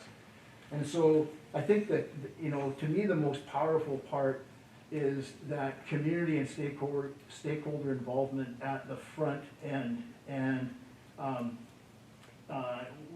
and I think that's, you know, if being fair, I think that is something I'm really pleased with our mission, vision, and our strategic plan, the direction that we're going. But I think that we could have included and involved and had greater input from the people closest to the work. And what I mean by that are the, you know, educators in the buildings, as well as community and, you know, family. So what I've learned is, again, it's the power of people who actually, the people that are the beneficiaries of the work that we do, students and families, and the people that are doing the direct work in classrooms day by day, what I've learned is that it's critical that they are involved and have ownership, buy-in, and commitment to that vision, mission, and the strategic priorities, goals, actions, targets, however you define them.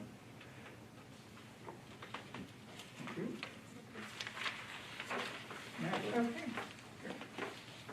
The pandemic has been challenging for educators and school districts to balance the interests of students with staff health and safety concerns. As we look toward fall, we need to plan for the next steps and return to full in-person. As the new superintendent, how will you approach this with staff and the community?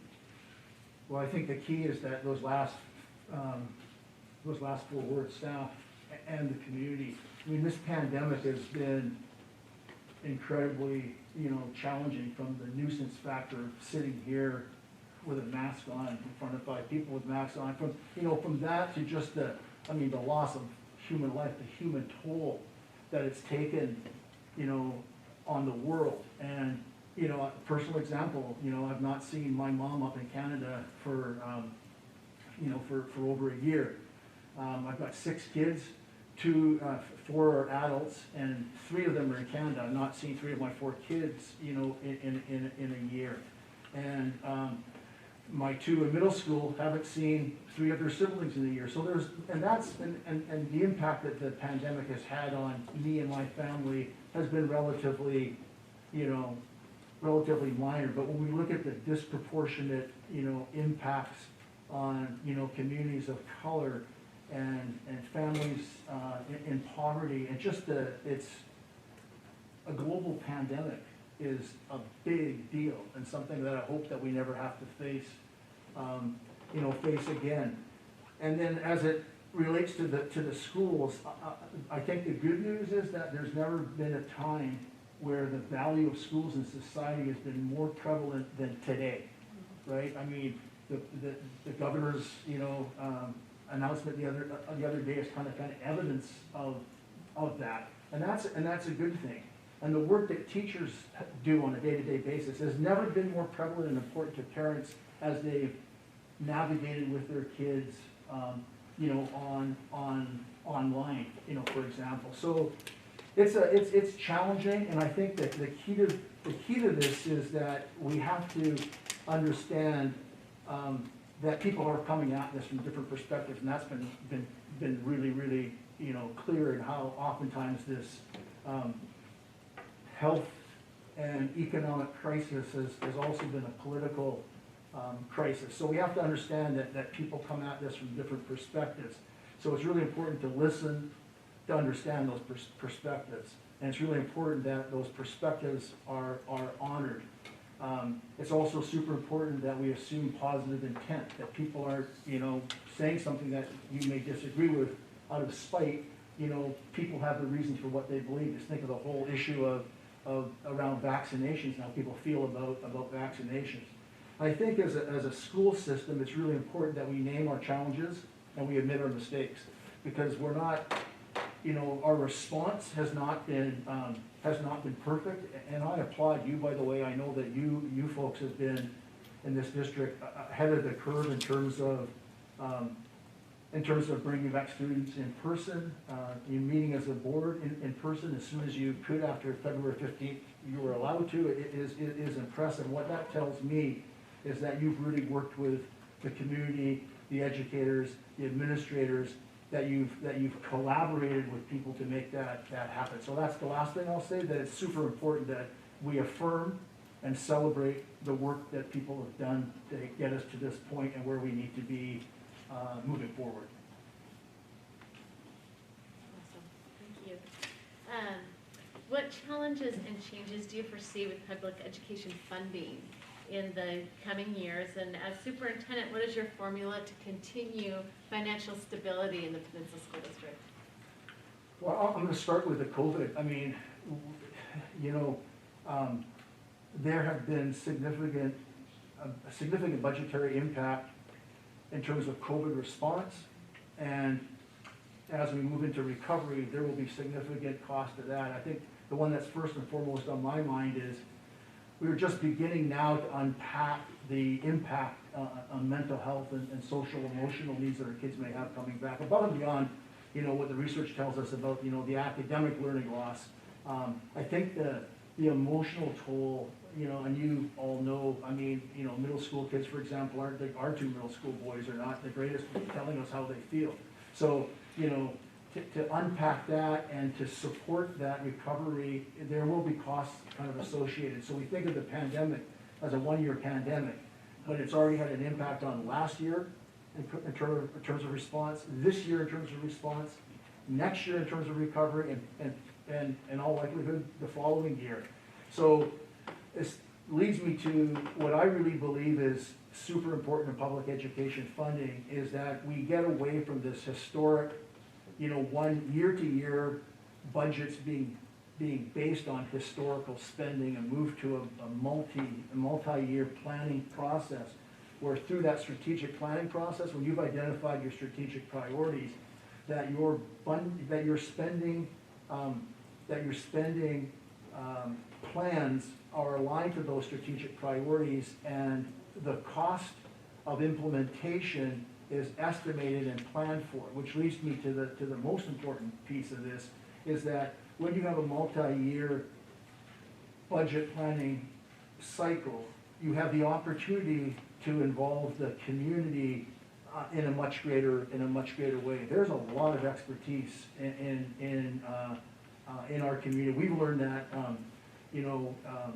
recently, in our work with community members on our superintendent community advisory council, we call it.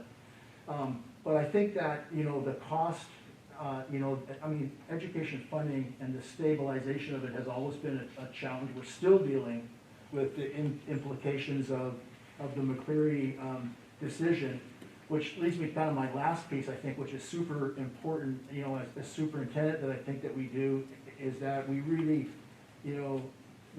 have a coordinated legislative advocacy effort, because that's where the decisions are made. So I think we need to let our voices be heard, and I would say as, education systems, it's only recently that we've, realized that it's important to play politics. So the funding comes from the state, we need to influence decision makers. So I'll end there. Thank you. Thank you.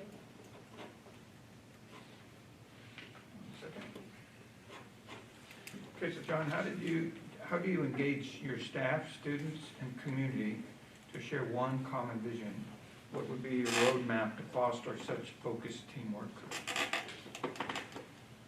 Well, a roadmap seems really specific, so I would have to develop such a roadmap. But I can tell you what would the kind of principles that would guide the development of a roadmap. So I spoke earlier about the importance of a common vision, and the only way that you can get to that is by collaborating with the people that are impacted by that vision. And so, the outreach to staff, students, and community is really, really important, to do. And I think one of the mistakes that I've seen systems make in the past is we have this expectation that the community, come to us, when it's really, what we really ought to be doing is flipping that and going to the community. And, and community is really important. I mean, that's another, I think, area of growth for education systems in general, is that it's easier to engage your staff and students because you have access to them. But in most communities, somewhere around only 10% of the folks that live in the community and support us and pay taxes, have children in school. So that constant, engaging the community in the education process to be a part of that vision is really, really important. And I really believe that for the most part, community members understand and see the value in education in schools. And I think what we've been through this pandemic, that's a leverage point. And so, you know, again, it's really that collaborative, you know, effort. And as superintendent, so much of it really is visibility and accessibility, that you are a visible leader and advocate for that common vision and in developing it.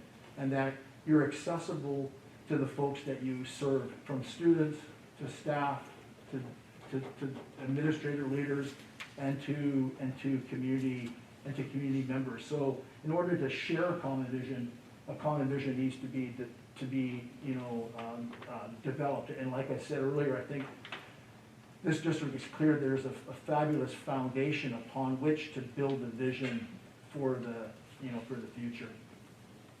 Thank you. So we have a very active and engaged community. If you could share your approach to communicating and engaging with the board, staff, families, and community. Yeah, so, you know, first of all, I think one of the mistakes, not a mistake, but oftentimes communication and engagement are seen as equivalent, and they're not. Communication is not engagement. I think communication is the foundation. Communication is critical in order to achieve engagement. It's if communication is strong, it's positive, and it's clear, then that can lead to true engagement. So one thing that's really, really important is defining what we mean by an engaged community, and what we want out of an engaged community. What does engagement, you know, really mean to us? And the way that you get engagement is to enlist people in that, you know, in that common vision, so that folks see, you know, this sense of purpose and an opportunity to belong and to contribute to something bigger than themselves. And that's, you know, and that pertains to, you know, community as well. So approach to communication and engagement, again, it's, you know, for the superintendent, my visibility and my accessibility is critically important, because it hopefully will set the tone for that. So, you know, again, my approach would be, you know, honest, clear, transparent, and frequent, and most importantly, you know, evaluate. In other words, like in communication, you need to ensure that your communication is effective. So two things there. One, in terms of stakeholders, one of the things that we really need to do a better job of is working with stakeholders in terms of how they want to be communicated with. And by stakeholders, I mean, you know, staff, you know, students, you know, and families. We don't often ask, you know, or work with the people that we're communicating with in a way that works for them. And we tend not to, you know, evaluate the effectiveness. So I think those are really important pieces. And I think that, you know, communication really needs to be intentional. And I spoke about outreach earlier. And from the superintendent, from my perspective as a superintendent, there's both, you know, formal and informal strategies that need to be employed. And by that I mean everything from, you know, public events like the community forum that's relatively formal, to kind of informal, you know, informal drop-ins at a building would be an example of an informal communication, you know, strategy. And an overarching strategy is really important. And I know that one of the goals in the Peninsula Promise Action Plan was, you know, engagement of stakeholders. And I know that one of the actions was to create a communications department. And obviously, Amy's been hired. So I'm really looking forward to working with Amy to develop a communications strategy, or, you know, build upon the communication strategy that's in place now, to make sure that we capitalize on the degree to which this community and people in it are already engaged and supportive of schools, and leverage that for, you know, for the good of the system.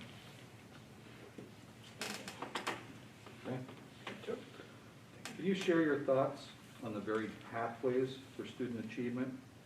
And what would be your plan for our school district when considering the growth in this area? Yeah, this one's really near and dear to my heart, and even the wording of the question when we talk about student achievement, and, you know, that kind of implies, you know, state assessment scores, you know, graduation rates, and, you know, my perspective has always been, what we really should be about is student development and student growth, you know, those, high-stakes assessments, whether it's, you know, the SAT or an AP exam or a state assessment are important, but they need to be put into context about, you know, what they're really measuring, what they really mean to overall student development. And, you know, a flaw of the system is that, you know, it's historically been a one-size-fits-all system, and mission statements like, you know, every student ready for college. Well, every student ready for college, that resonates with me.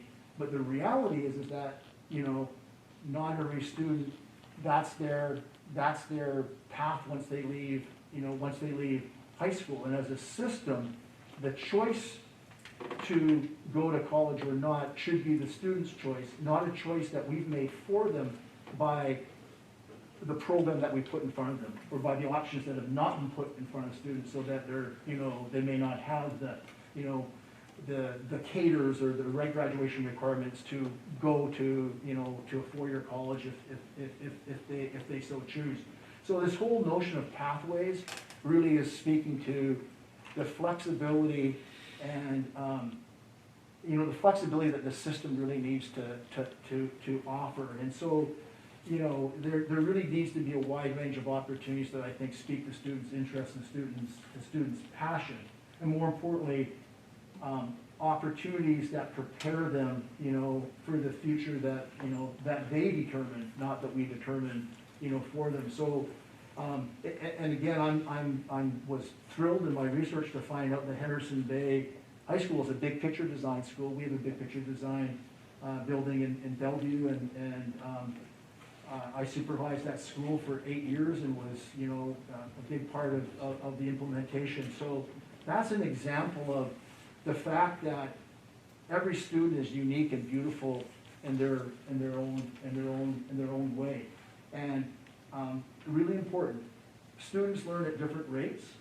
Students learn in different ways, and students learn at different times. So think of the implications for that, from curriculum to instruction to assessment. As a system, what we really need to do is provide maximum flexibility for students to demonstrate the proficiency that they need, whether academically or social emotionally. They need to have the flexibility in the system to be able to demonstrate their competency. And so, you know, that means a grading and assessment system that provides multiple opportunities and multiple ways for students to demonstrate their learning. It means opportunities and choice to explore interests, passions, and just, you know, a well-rounded educational, you know, experience. And it requires different options for students, because students come in all shapes and sizes and all different aptitudes, interests, and desires. And as the public education system, our job is to meet their needs wherever they're at, you know, and whatever they may be. So, you know, this notion of, and I'm really pleased in a couple of the bills that are before the legislature right now that we've been advocating for, to provide, you know, more pathways and more options to meet graduation requirements is a massive, huge step in the right direction. And so I would leave it at that. Thank you. John, equity and inclusion is a national focus in education right now. How do you identify and address equity and inclusion awareness and advocacy in the Peninsula School District? Yeah, great question, and I love this question, and I'd start by saying, you know, as a white male, I am very cognizant of the privilege that my gender and my race and my background has provided. And I can't begin to, you know, completely understand the barriers that systems have put in, you know, the barriers that exist in systems that are challenging for you know, for certain groups. And I think of that in the education system, you know, equity, you know, equity really is, to me, addressing and disrupting institutional and personal biases and aligning our resources to support more equitable outcomes. And what I mean by that is being intentional about removing barriers. And equity and inclusion are two words that tend to be grouped together. And they don't have equivalent meanings, but they have, you know, very parallel meanings. And I really, the word inclusion, you know, to me has been a challenging one in that, you know, inclusion doesn't set a very high bar based on like a, you know, a dictionary definition of inclusion. Participation, you know, is full engagement is a better bar. But, you know, and the other challenge with the word inclusion is it's oftentimes been used, you know, with respect to students with disabilities. And students with disabilities are one of those groups where some of our most marginalized kids in the system. And when we look at, you know, student outcomes, social, emotional, and academic, students with disabilities have been one of the groups that have faced, you know, systemic barriers. You know, when you can add to the grouping of, you know, kids of color, particularly our Black and Latino students, our First Nations, Indigenous students, and we look at our students, our multi-language learners, are all groups that have been historically marginalized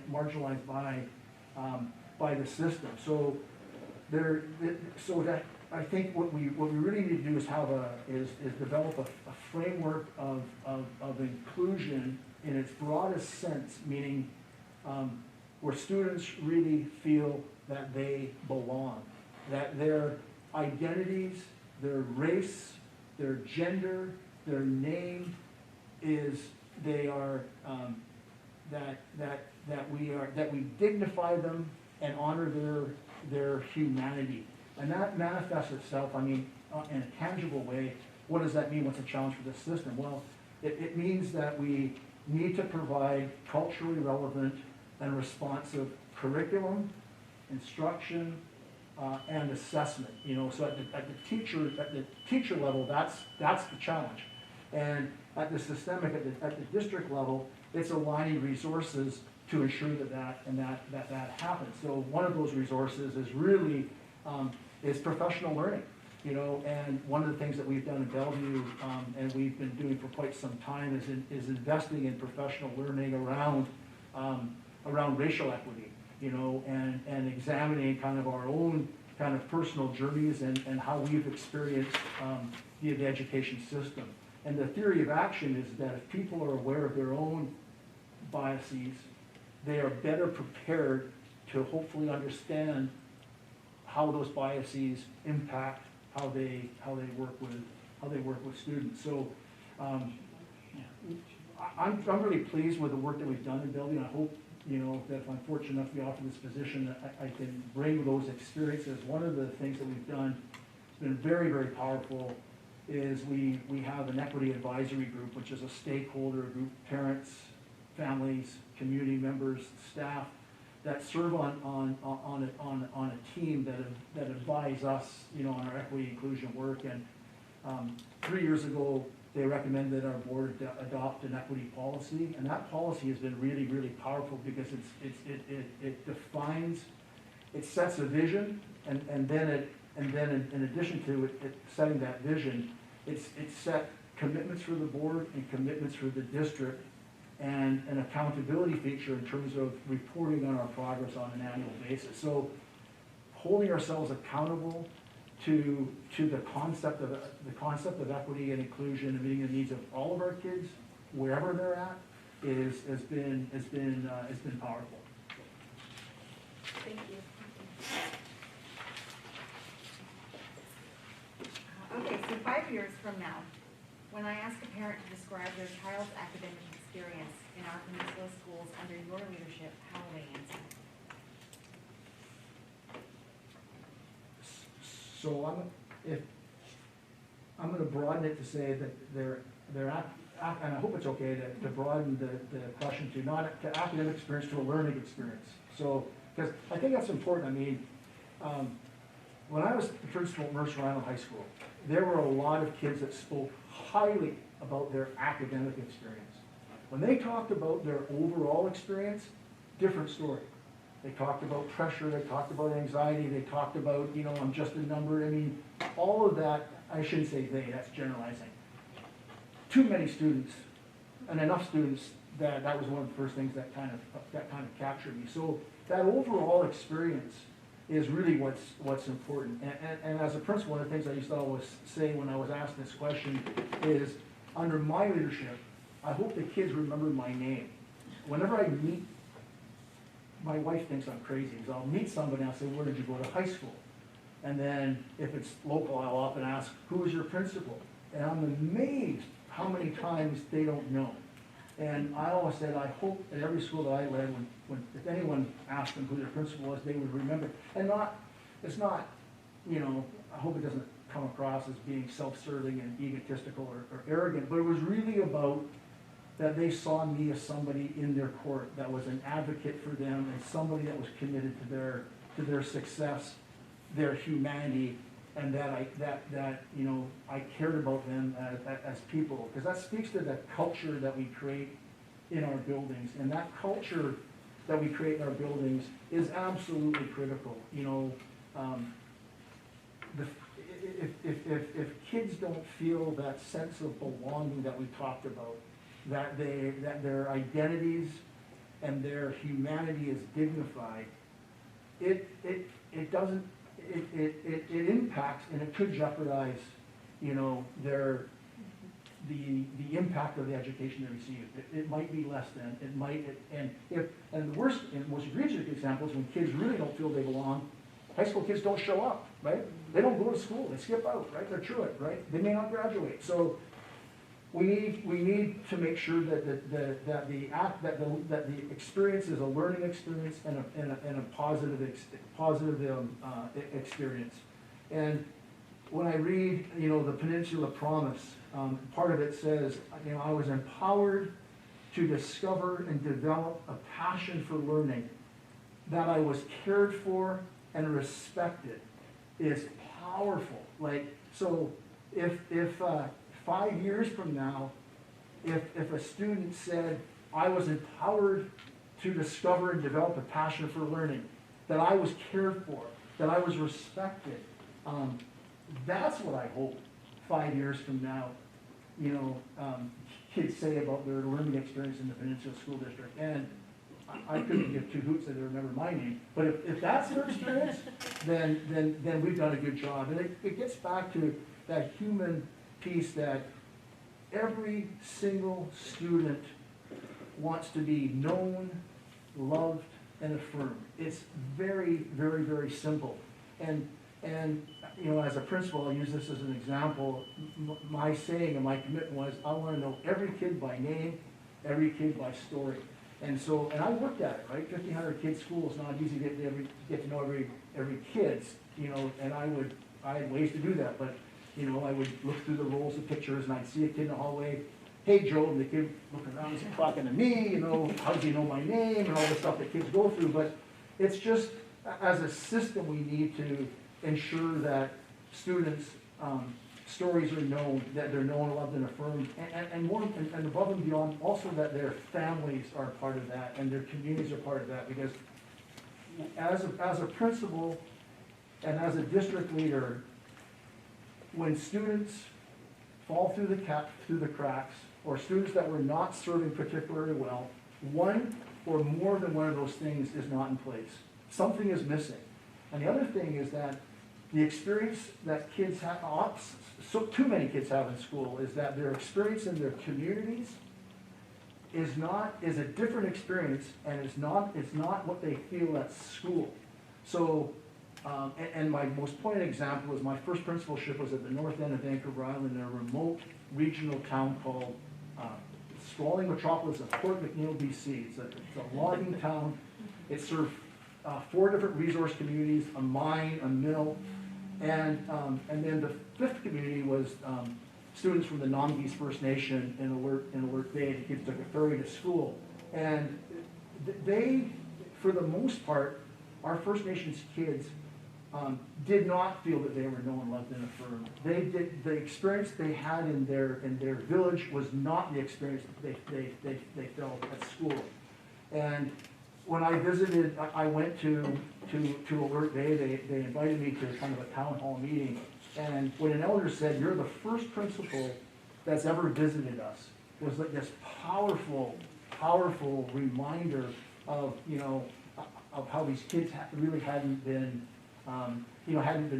served. So again, I want that experience. The academics are important.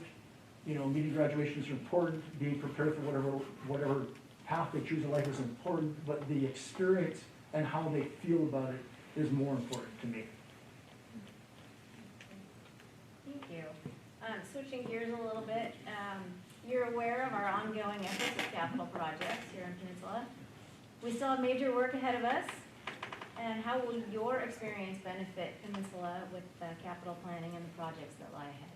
Did I get that? That's, yeah, from one extreme to the other. Yes, right? From the heart to the head. Okay, no, there's heart in this work too. My Bellevue experience has been, has really been good in this respect.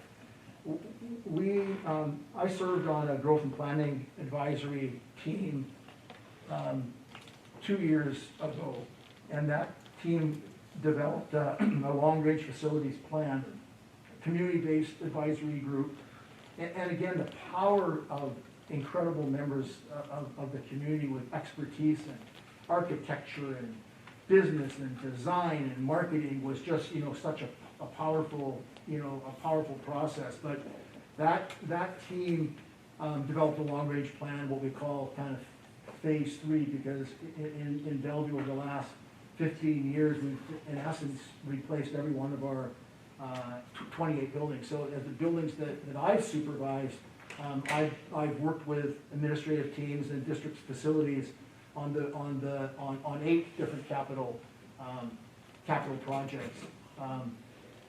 All 5 middle schools, for example, have been replaced in my time in the district. So I've had a lot of experience in the on-the-ground kind of, day-to-day implementation of a building, design and replacement and construction. But on the district perspective of the planning process, has been really a powerful learning experience. And last February, we proposed a bond to our board, and we passed a significant bond just before all the COVID stuff kind of happening. And then more recently, I'm also a member of, and I referenced this earlier, the Superintendent's Community Advisory Council, which is a long-term planning advisory, really looking at what are we trying to accomplish with our strategic plan, and what are the budgetary kind of implications of that, and advising on that, and there is implications for capital planning, as well as we start to look at, we're looking at, more of a kind of a global perspective. We're looking at, perhaps deconstructing and changing, how we structure, middle school. So there are going to be facility kind of impacts there. So what I would say is I've in recent years in Bellevue, I've had a lot of experience serving on planning teams with community members and working very, very closely with the district staff and in our structure. Currently, I serve on the executive team, so it's our senior leadership team, and it's the kind of the decision-making team. So really taking all that community input and then working with our board of directors to kind of implement recommendations is what I've been involved with most recently. And it's been really exciting work, and I know that you've been engaged in that recently, and this is a growing area, and we've been busy, right, with 2 brand new elementary schools, a rebuild of 2, and then creating additional classroom space at all 4 middle schools, is my understanding. That's a tall order. I mean, that's on the same scope of what we've been doing in Bellevue, if not more so. So, that long-range planning is the key, and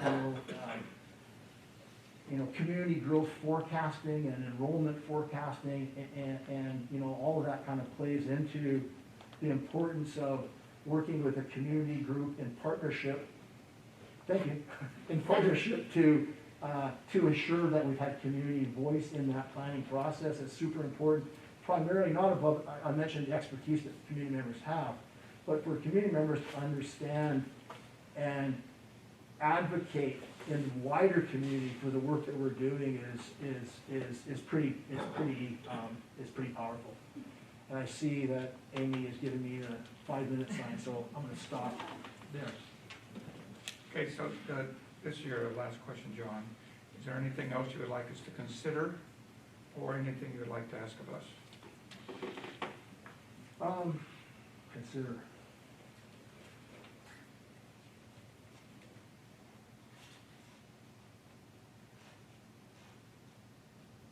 Wow, that's a tough question. I mean, I'm a lifelong educator. I take a teaching stance in everything that I do. I've worked in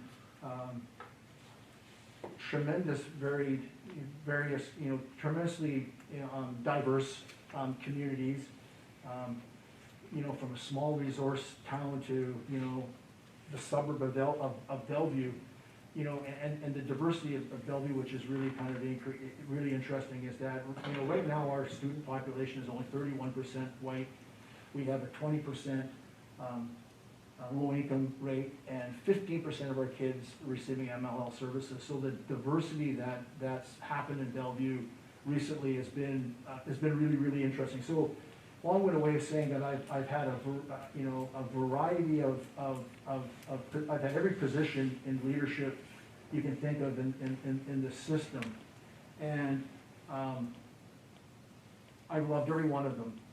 And I've often said I've never had a bad day at work in 30+ years, and people don't think that I'm being authentic. I'm telling them I'm being authentic. I've dealt with tough stuff, but I've never had a bad day at work. So I want you to consider that I am a passionate advocate for kids, schools, and communities, and the ambassador role of the superintendent is very, very important, and that is something that I would bring to this as if I'm fortunate enough to go to the next round and be chosen as your superintendent. And my question for you is,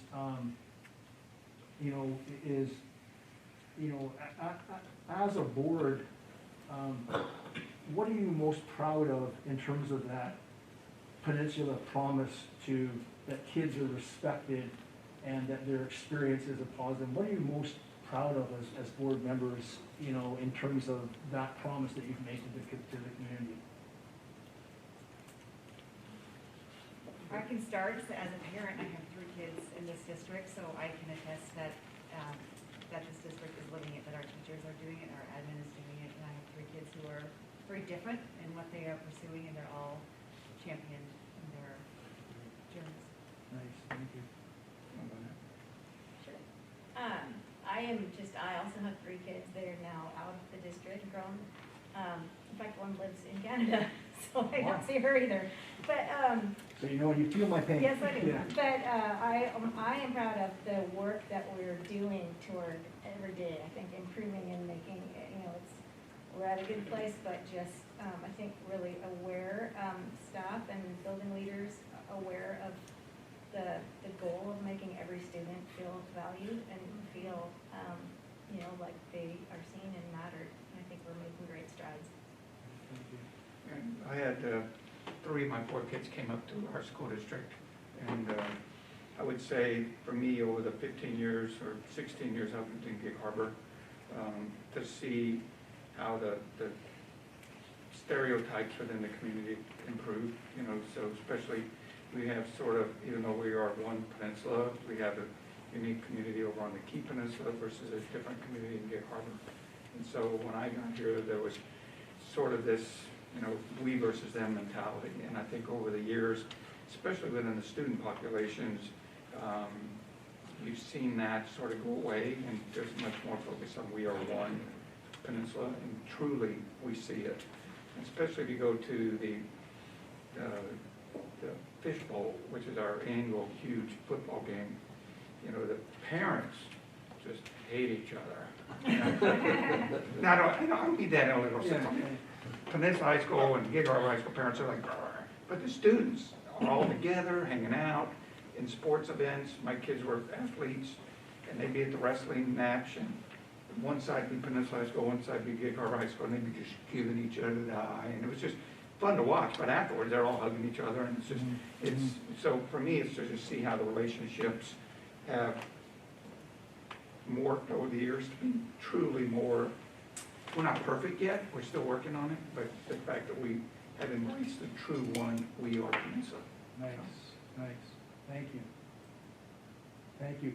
So, interesting, I just wanted, I said earlier, I talked about this being a community of communities, and I've, over the years driven around a lot, but part of my research was a few weeks back, I drove every mile of the 120 square miles of the district and visited every school campus. So when you talk about it really is a community of communities, so it's encouraging to hear. And the Fish Bowl is legendary. I mean, it's one of the state's great rivalries.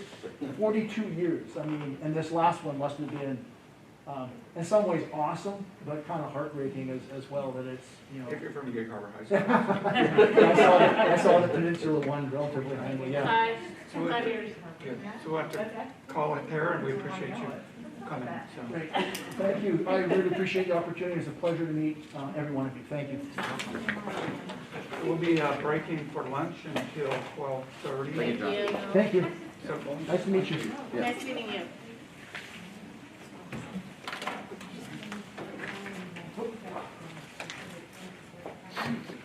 So I don't know, so there's no.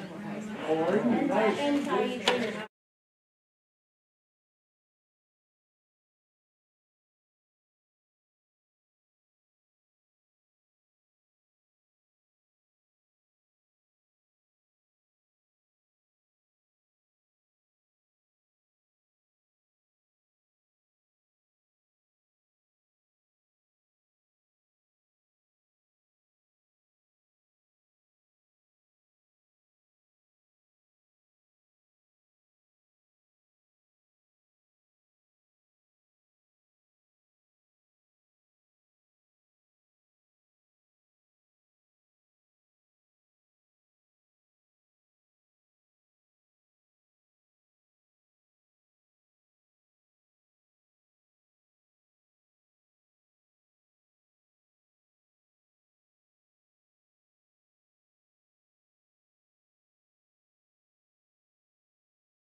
Oh, when you were reading.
Read this first. All right. Welcome back, everybody. Our next candidate is Heidi Harris from the Auburn School District. Wayne. Oh, I'm sorry. Chris, we live? Turn on the microphone. Chris. Okay. So good afternoon. My name is David Olson. I serve as the president of the Peninsula School District Board of Directors. On behalf of the Peninsula School District, I want to welcome you and thank you for being here today, either in person or remotely. Your involvement and support as we move forward to select our next superintendent is greatly appreciated. As you may know, Dr. Art Jarvis, our current superintendent, will be retiring effective June 30th, 2021. We want to acknowledge the fine leadership Dr. Jarvis has provided us for the past 3 years and wish him well. We have been working on this process for several months. In October, we selected Northwest Leadership Associates to guide the search process. Our consultants met with the staff, students, community members to gather input into the development of a leadership profile based on the needs of the district and the desired attributes we are seeking in our next superintendent. The position has been advertised nationally That effort yielded 29 applicants. The board thoroughly reviewed the applications and will interview 5 semifinalists today. We are thankful that we are able to conduct these interviews in person, following all district and health department protocols. The interviews will be streamed live on the PST website and YouTube channel. On YouTube, the stream will populate on the channel homepage once live. Details of the process, the applicant pool, and information about the semifinalists are also available on the district website. You will find today's schedule, a link to each candidate's resume, and a link to a feedback form, which will enable all observers of the interviews to provide input to the board for consideration of each candidate. The board has developed a set of questions that will be asked of each candidate during their scheduled interview. The schedule provides for 3 candidates to be interviewed in the morning, a lunch break, and 2 candidates this afternoon after we have returned for lunch, which we just did. During the lunch break, the board members will leave the building and did not meet. At the conclusion of the 5 interviews, the board will convene into executive session to review the input received from the observers. It is important that observers submit their feedback forms within 30 minutes of the final interview so that the board can consider all of the observations input as part of their deliberations. The board expects to invite 3 finalists to the district, 1 candidate per day, on March 16th, 17th, and 18th for a full day of meetings and forums with stakeholders and a final interview with the board of directors. Details of the finalist interviews will be made available on the district website. Thank you. Now, Wayne. I'd like to introduce Heidi Harris from the Auburn School.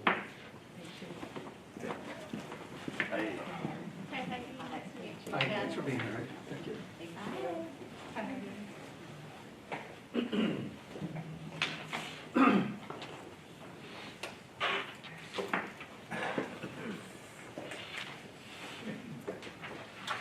So Heidi, we have had the opportunity to review your background and qualifications. In addition to your professional experiences, what factors led you to apply to the Peninsula School District Superintendent position, and how would this position align with your career goals?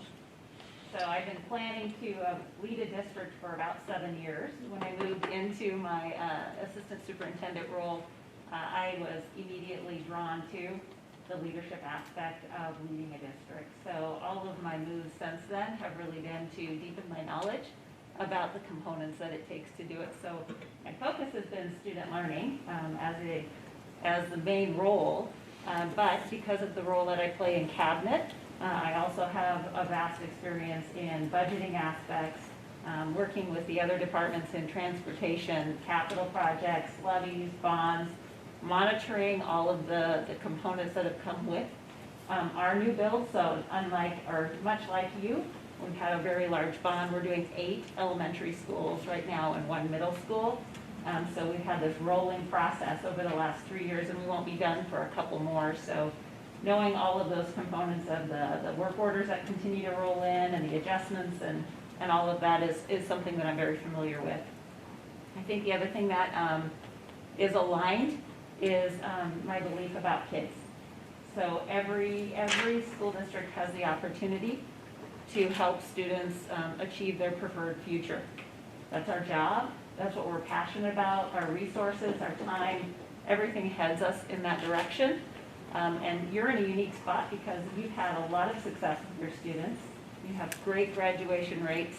And my strive is always, is it everybody there? Are we at 100%? If not, there's always more work to be done. So part of what is exciting to me is figuring out what's next to get that next 10 kids, 100 kids, 1,000 kids, what they need to finish well and have anything on the table that they want for their future. Thank you. Based on your research, please summarize for us what you see as the direction of the Peninsula School District. What led you to that perception, and how does it fit with your beliefs? So I've been watching your school board meetings for about the last year. It was nice to have them recorded on Zoom to kind of get a sense. I appreciate your commitment, and the focus of your conversation is always about kids, what's next, what's best, and the way that you've worked together over the past few years to do something really difficult, which is pass a huge bond and levy. Maintaining that focus and completing those, of course, is on the table. The other thing is, you have had a focus on early learning. That early learning piece is really the foundation of any success that we can have. So if you don't have readers and you don't have mathematicians, it really cuts you off from how kids can be learners, right? Where their trajectory goes to even earn those high school credits. So that focus is something that you always have to maintain. You always have new staff coming in. So making sure that the systems that have made you successful can be maintained, and then whatever that gap is, figuring out what that next best step is to ensure all of the kids are at grade level benchmark by that winter of their first grade year, so they can transition from learning to read to reading to learn and hit the trajectory as they head on up. I always believe that we're better together, and there's so much expertise in our rooms, not only with our teachers, but our other partners in the community, our parents. We've had a different experience under the COVID, and we are guests in so many of their homes and partnering in different ways. Maintaining those good things that we've come to know is going to be essential in moving forward, especially as you look to close the gaps, because we know what worked for some kids in remote, and we need to maintain some of those things, and what things were most challenging for kids as they were in remote rather than in person. So there's always work to be done. Can you share with us your experiences with strategic planning efforts and what you've learned? Yes, so I believe the strategic plan is the foundation, sets the pathway, and it could be described as a pathway and pavers kind of situation. So the pathway of where we're headed, it has our vision and our mission. It needs to be clear enough that folks can look at it and see where they are in the work, and know what kind of supports are offered as we grow into that work. And the pavers help us mark our way along that path to say, how is it going? Did we hit the mark? What's next? What adjustments have to be made? So the strategic plan really has to be a living document. It has to be familiar, and it has to be something that we review and keep in mind often, so we stay true to the path. The work at the school level needs to be aligned as well to that strategic plan, so that they can have the supports to meet the unique needs of those students, student populations, teachers that are in their buildings, to meet your goals, the goals that we've established as a board and superintendent. I've had the experience of having a really clear pavered plan and having a plan that was really way too broad to measure, and know what both look like, and know which one we don't want.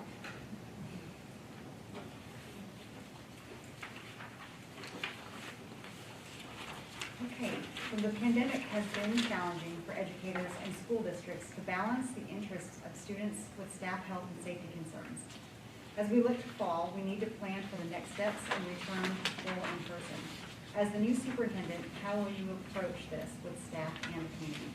It's really one of those delicate areas, isn't it? Because personal preference, personal needs, personal safety come into play on this. So that one of the questions that it would be good to set out there as a board and superintendent would be, what can we maintain? Is it imperative for us to maintain an online version of something? Does that meet the need of kids, not only because of the safety concerns, but there are kids that are learning better and or different in the online circumstances? What would it take? Do we have the resources to move forward with that? You were an early adopter out there in front of most other districts as far as bringing kids back, so you have systems in place that make good sense. I don't think that we're in the new normal. I think we're in the new now, and I think we'll have more new nows as research comes out, as CDC changes guidelines. And so we're going to have to follow the rules of the new now and do what's best for our kids. And sometimes those feel like they're in conflict with each other. So I think transparency and honesty about when we make decisions that are outside of the realm of what we can control and which ones sit within our influence to design something very creative to ensure that kids get what they need. Of course, our goal is to have as many students back in person as we absolutely can, and I think with the work we've done here already, you have some things in place that made sense for community and students, and growing that into fall as we know where we're headed with rules and allowabilities.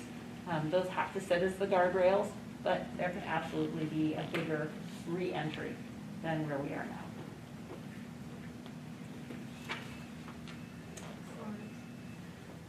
So Heidi, what challenges or changes do you foresee in public education funding in the coming years? And as a superintendent, what is your formula to continue financial stability in the Peninsula School District?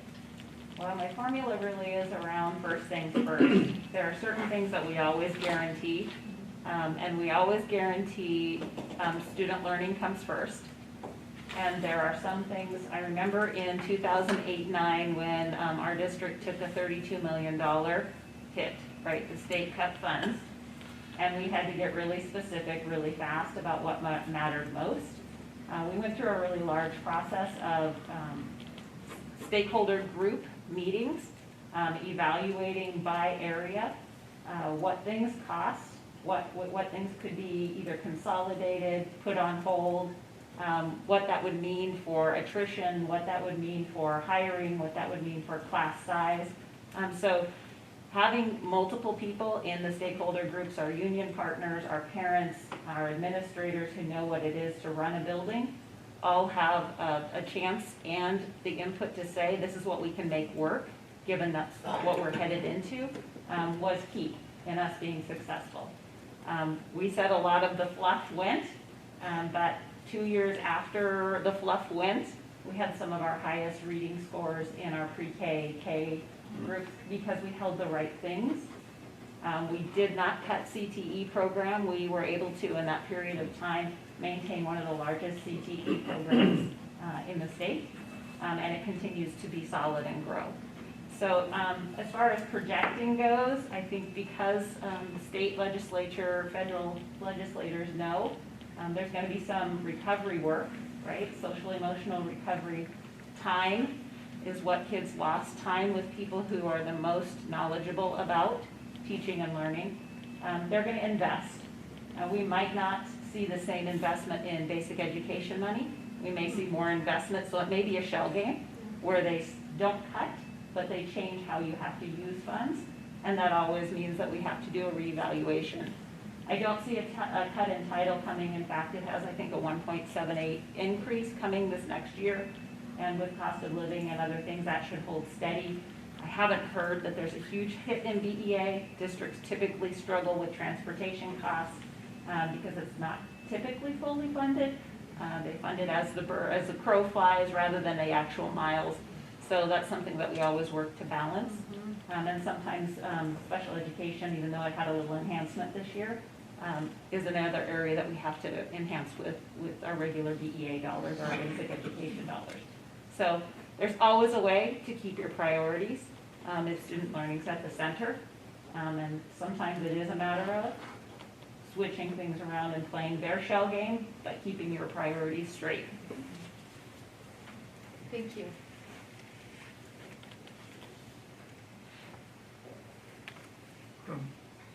Gotta get my thoughts down.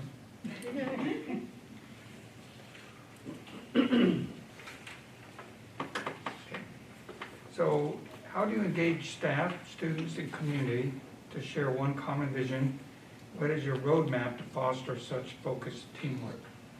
Well, I believe it starts at the top with a lot of communication, collaboration, and commitment, that is a shared focus that the superintendent has with their school board.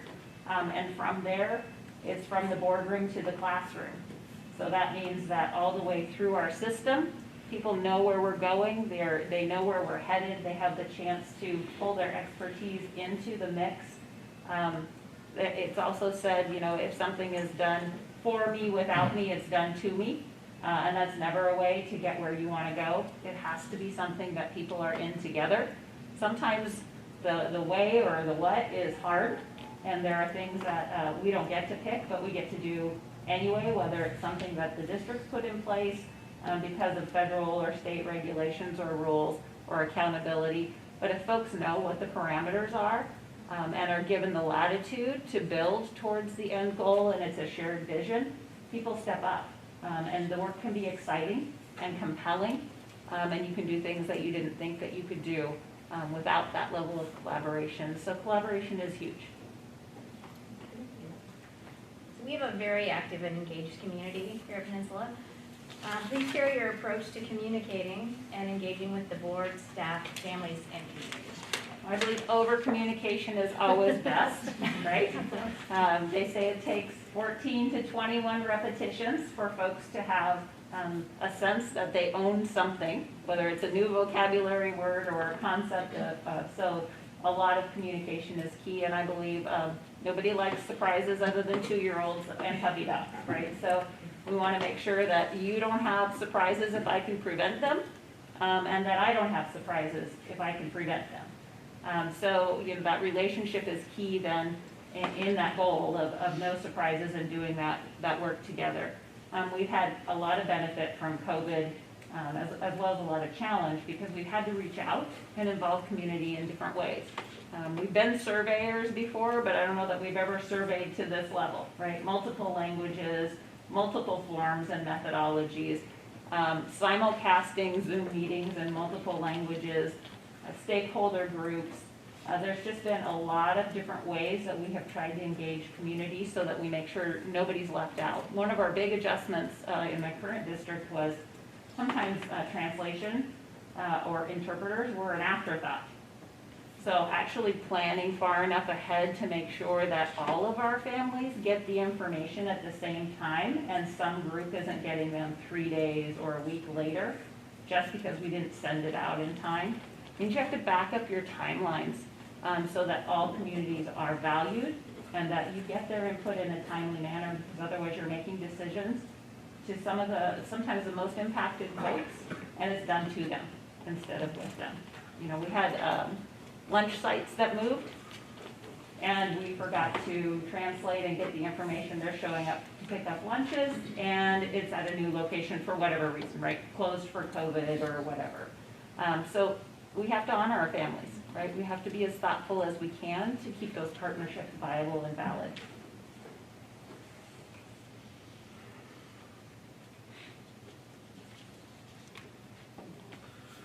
Could you share your thoughts on the varied pathways for student achievement?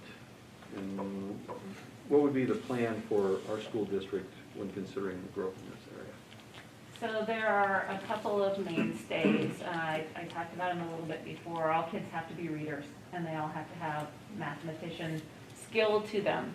I believe students are each unique, and they're going to have a pathway that needs to lead them to their preferred future. And sometimes they don't know their preferred future until they've been provided opportunities, right, to explore. So I think keeping those areas rich. And the way that we do that is we have to know where our gaps are. We have to be able to examine what obstacles and barriers are in places and know whether they are things that we can remove or things that are outside of our realm of control. We need to collect information from those stakeholder groups, from those family partners, from teachers to ensure that we're designing something that makes sense. Some things become obsolete in education and we need to make those flexibilities available. We need to also make sure that our outcomes are clear, whether they're held in our strategic plan or they're a sub-bullet under that we're working towards. That's important to have as well. Data, right? Perceptual data, academic data, culture eats strategy for breakfast, which means if we don't know how people are feeling about it, how it's going with folks, we can have the best plan and it will blow up. And it will have no leverage and no process forward. So making sure that we are with folks, knowing what's going on is huge. And then setting those action plans. I'm a fan of Cosner's model for change. And they're basically, he has 6 boxes that go across. He has vision. You have to be able to explain your vision. You have to know what your skills are and what you're supporting and where your gaps are. You have to know what resources are available to you. You have to know what incentives are out there. And then you have to watch your action plan so that the steps are clear, so folks know how we're getting there. And if you can keep those things in mind every time you're with a group that you're addressing the skill and the will and the resources, then you can prevent some of those emotional responses that happen where people are frustrated or they're lethargic. Each one of those, when you miss one of them, has a certain emotional gap that's created. So being cognizant of those things becomes really important in the work when you think about how to do this work. Right? Thank you. Equity and inclusion is a national focus right now in education. How do you identify and address equity and inclusion awareness and advocacy? How would you do that in the Peninsula School District? So equity is a national movement, but it has to be a local movement as well. Right? Access is huge. And if we want to deliver on the promise we've made to students in the Peninsula Promise, we have to ensure access. And part of that is, it actually has two legs in my opinion. One is our personal knowledge and our personal growth. We have to know where our biases are. We have to know how we're acting on those biases. And then we have to know on the professional side what actions we take to provide access in the classroom and through programs, through sports, through all of those kinds of things. So it has two legs. I've been in charge of the equity work in the classroom for the last 6 years. We've used a process for a training called Deep Equity, where a cohort of folks come through, and it begins with that personal journey, right? That personal knowledge of who am I and how am I thinking of others. And it's very relational based. I don't believe you can do any of this work, whether it's the learning side or the personal journey side, without relationship. Relationship has to precede learning. People have to feel cared for. Kids and families have to feel cared for to have the buy-in they need to be a learner, to be a full participant. Culturally responsive teaching sits on our professional side. There are 7 areas of culturally responsive teaching. The first 3 are we call them front door concepts that have to do with how we welcome kids into the environment and how we get to know them. The next 2 really have to do with the learning environment. And the last 2 have to do with the community environment of how we send them out into, be part of the community. It's a never-ending journey. We don't arrive at equity. We continue to grow and learn because our personal journey is on a continuum as well. So those things always take monitoring and maintenance and support. And every time you have a new group of staff that comes through, you need to start them in that process so that they're speaking the language and participating in the cultural pieces of equity that become key to a district. Thank you.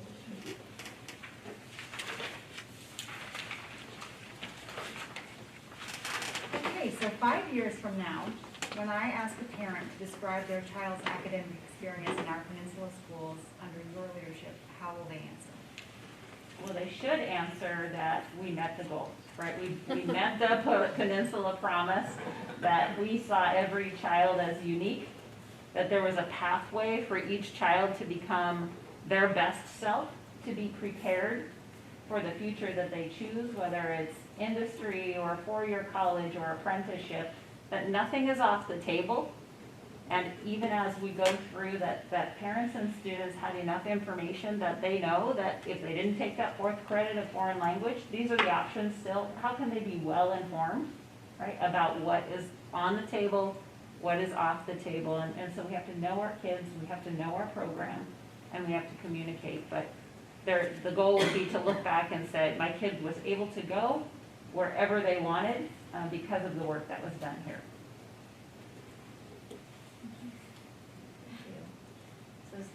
Switching gears a little bit, we, as you're aware, we're involved in ongoing efforts with capital projects. You can see outside. We still have major work ahead of us. How will your experience benefit Peninsula School District with the capital planning and projects that lie ahead still? Yeah, so we've had many ad hoc committees. We've had, as you probably are experiencing as you open your last couple of elementaries, boundary changes are fun. Being grandfathered in, everybody kind of seems to forget as the construction goes along that the day will come when their student may be at a different school, if that's been part of your switching, and that's not always popular. Even when you are so successful in running the bond, those things that linger like that. change orders. There are many, many change orders, timelines to be met, capitalizing on state matching funds for future projects that you'll have coming up. You may be in the market for work at the high schools. I know it's been a while, 34 years, Maybe right? more than that. More than that? Yes. This was your first elementary, right, in 34 years? Yeah. So there's always an iterative process with capital projects, and you've had community support for it. They've met your vision, and you've delivered well on it. But there is maintenance that goes on with all of those, both on the community side, on the fiscal side, and on the future planning side as you acquire land or do remodel, rebuilds, kinds of things.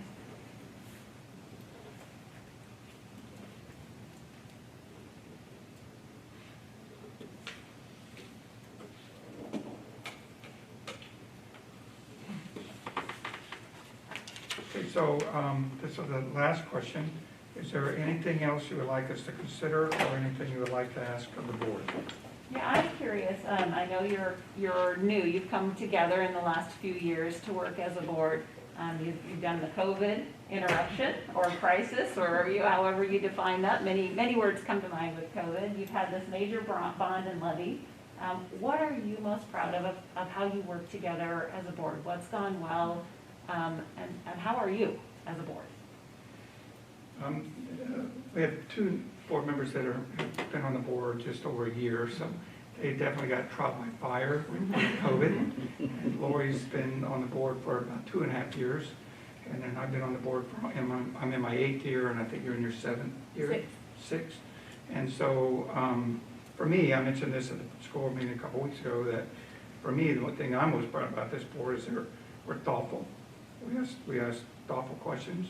We ask, if we don't agree on the same thing, we disagree respectfully. And we come together as a board so that once the board makes a vote, and maybe it didn't go the way you intentionally or initially thought it would, we go out in the community as one board. So thoughtful, respectful, and we work very well together. And I think we have a great working relationship with our current superintendent. So that's me. So.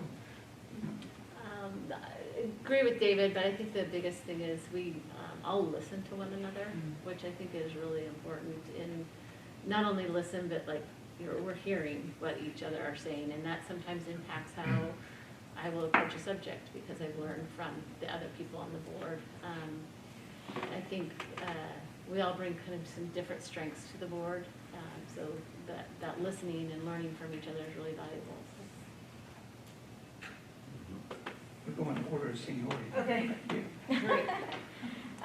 No, I would agree with what they said. I think we do have a good relationship with each other and with our superintendent. But since you asked something that we're proud of, I'm personally very proud of our recent meeting. We just named an elementary school, and we had what I thought ended up to be just a fantastic experience and discussion, because we did have different points of view, and we had questions and just the way we were able to interact and share what we knew and answer each other's questions respectfully, and then we ultimately arrived all agreeing on the same thing. It was just a fantastic process, I think, the way it should go with the board. My turn, yeah. I will echo the same. I just, most proud of, I think that I can say without hesitation that every single one of us really believes in the kids and the staff in this community. And this has been my first year, so thrown into the COVID world. It's been really reassuring to know that there are 4 other people up here who care so deeply about this community and these schools. Ditto, ditto, ditto. Okay. I'm very proud that we are respectful of each other and that we do put the kids first. And that we are very fortunate to be in a great organization. We have great teachers, we have great staff. So we're very fortunate for where we are, even with everything going on. May I ask about the name of the school? Now, you were looking at a Native American name in Yes. Washington State. Did you choose the Washutzi pronunciation or the English pronunciation? We chose the English pronunciation, but therein was the bulk of the discussion, Okay. and we wanted to make sure that we chose the most respectful and the most appropriate thing, and we had done a lot of research, and so I think arrived at a good place for everyone, so it's Swiftwater. Swiftwater. Swiftwater, okay, Yeah. okay.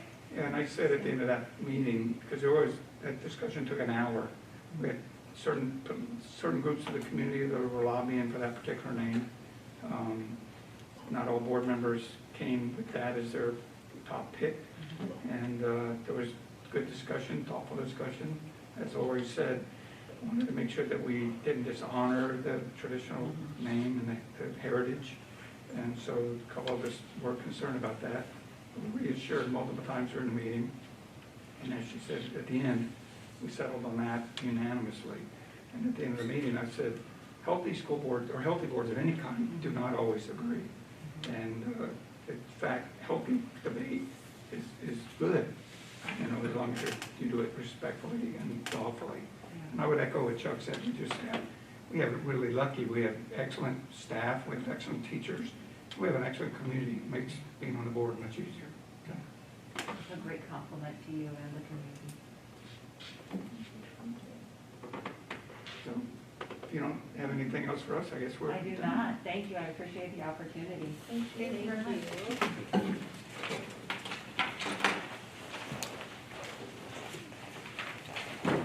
It's nice meeting you. Nice to meet you too. I don't know if are we supposed to let. The new code.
think I was good.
It's okay if I do that. Yeah.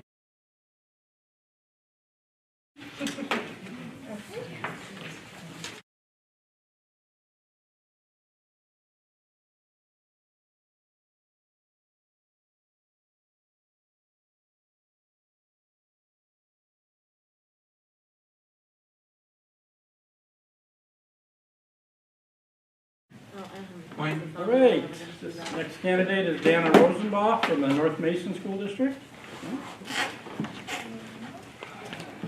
There we go. Elbow. Good to meet you, Dan. Hi, Dana. Nice to meet you. Dana, sorry, Dana. I said it wrong. That's Dana, okay. sorry. Nice to meet you both. Apologies. Hi, nice to meet you. Hi, nice to meet you. Nice to meet you.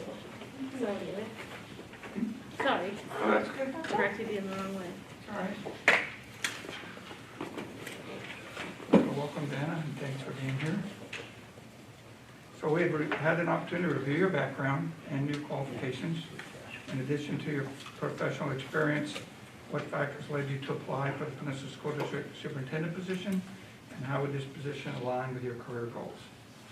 Well, it's a long story probably, but you know a lot about my work background, and I've had the opportunity to teach and to be an administrator, to be a student advocate, and to be a parent in schools all across the country. And really for me, Peninsula School District is the place that we call home, because growing up, my dad was a high school football coach, so we moved a lot. We probably moved more than we moved once I became a military spouse. And so there wasn't really a home place that we had. But years ago, while I was still in college, my mom purchased property out here, and my brother met and fell in love with a young lady who had grown up on the Key Peninsula. And so whenever I did get to come home from our travels, I came home here to visit. I even had the opportunity to substitute teach in Peninsula School District early in my teaching career. When we came home, my husband's deployment switched him in the middle of the school year. And so I moved home and stayed with my mom and got to sub at Peninsula that spring until I took a job as an EL teacher at Central Kitsap Junior High and High School. And, you know, when we moved back to the area, my daughter is a swimmer, and as I'm sure you're aware, we don't have a swimming team at North Mason, and we share coaches with Peninsula when we get the opportunity. And so she got to come to Peninsula for swimming every day for 3 years. And she and my sister-in-law shared stories about Mr. Brown, their coach. And so it was just very interesting. So we feel very connected to the sport community. But also I've watched the community professionally and the district over the years, and I've been very impressed with many of the things that are happening for students in Peninsula, and I also see that there are many things that I think I can help improve, and it feels like the right next step for me. Could you just elaborate a little bit on that last comment?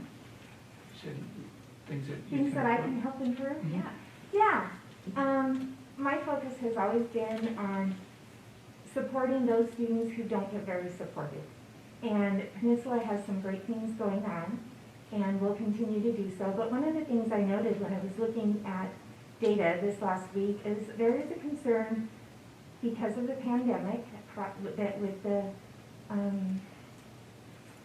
number of kids who are special education, the percentage of special education kids who aren't returning to school is in some age groups almost double the general population, and that's something we're going to have to look at very carefully. I know there's a question about this later on, and plan for as we go back to school and hope to get to school more close to every day and in person, is how do we make that learning loss recovery happen most effectively for those kids, especially because of the disproportionality.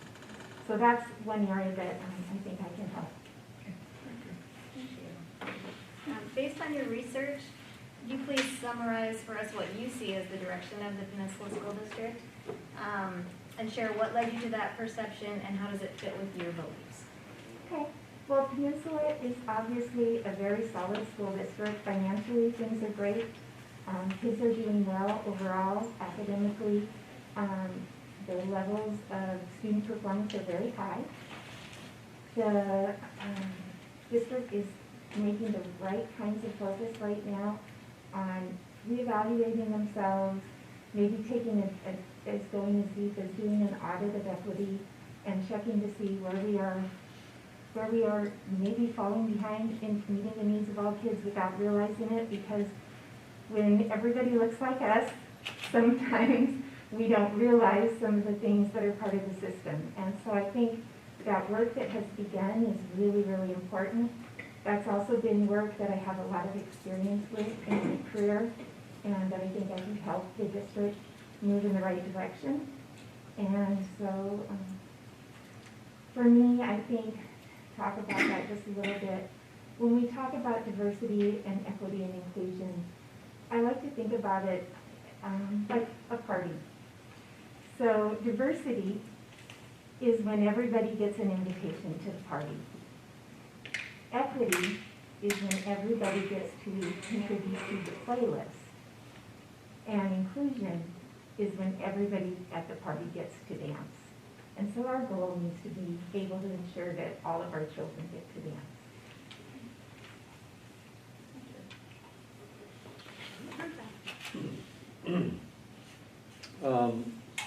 Can you share your experiences with strategic planning efforts and what you've learned? Sure, they've been different in different states, and I've had an opportunity to learn from that. In California, for example, part of my graduate work was on alternative ways to fund school construction, and there are some alternative ways to fund school construction in California that aren't available to us because of different state laws, but it was very interesting. And so we looked at that in Virginia and in Florida. There was a lot more focus around the county leaders being a part of that. In fact, in Virginia, the school districts are Virginia, you'd probably know this, but Virginia is a commonwealth and not a state. And so the school districts are part of whatever the local government is, either county or state. And so it's a little bit different when you're doing that planning. You're doing it within the county government or within the state government. But here in Washington, I've had the opportunity to do that in a couple of, in different roles in a couple of different districts, in Wawa and in Longview, and now in North Mason. Sometimes our process has been very formal with outside experts coming in and leading the process, consultants helping us work through it. Sometimes it's been more informal, but the most important part of doing effective strategic planning is communicating effectively with every stakeholder group in your community And it's remembering that, yes, you said you're listening, and you're having the meetings, and you're engaging in conversation, and you're gathering the input, but that input has to be reflected in the outcome. And so one of the things that we did in North Mason very recently is, in a kind of a more informal way of planning, but we took a really good look at how things are going for kids in our district, because we knew we had really quality staff. We knew they had the right materials and effective training, and they were implementing really sound science-based practices for kids, and kids are not growing in their academics. So we had to take a really careful look at that, and we engaged the whole community in that. We looked at our data first so that we could ask the right questions in our conversations, and what we determined was very simple. It's a high poverty district. Kids who are coming for kindergarten, only 30% of kids were arriving for kindergarten with the skills that they needed to be able to be effective learners. When you start out there, it's really hard to catch up unless you do something very completely differently. We also looked at what was going on for kids throughout the grade bands. And social emotional health was a very significant concern for our students.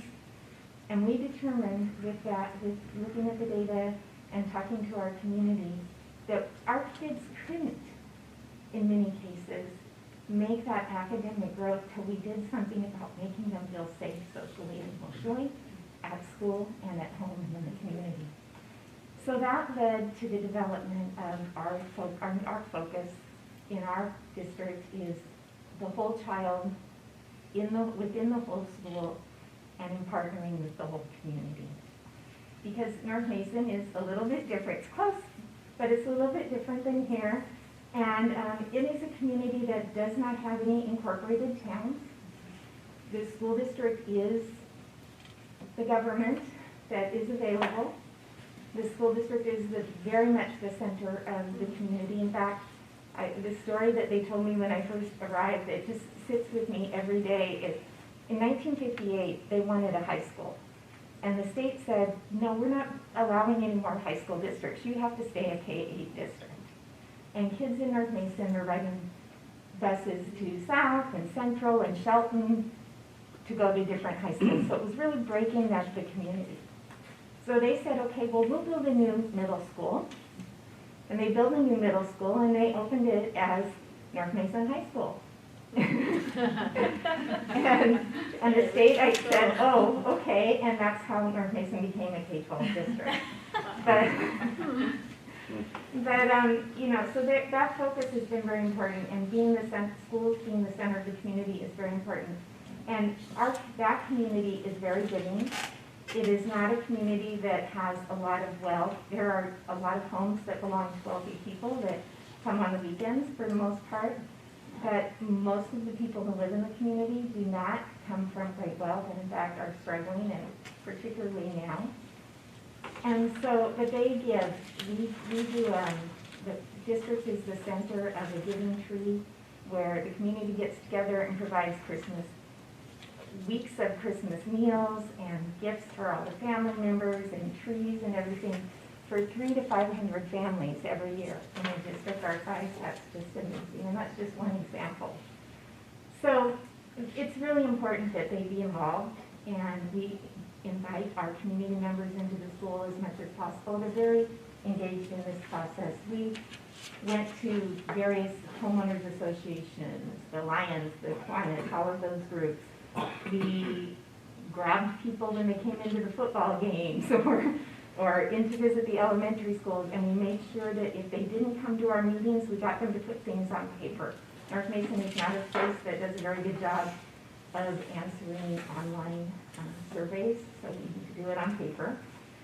But we got so much involvement in community commitment and answers to our questions. So out of that, we developed our whole child and whole community take, and that is centered on agreements within the school and the district that we held 4 pillars that are at the center of everything that we do. And those are be safe, be responsible, be respectful and be kind.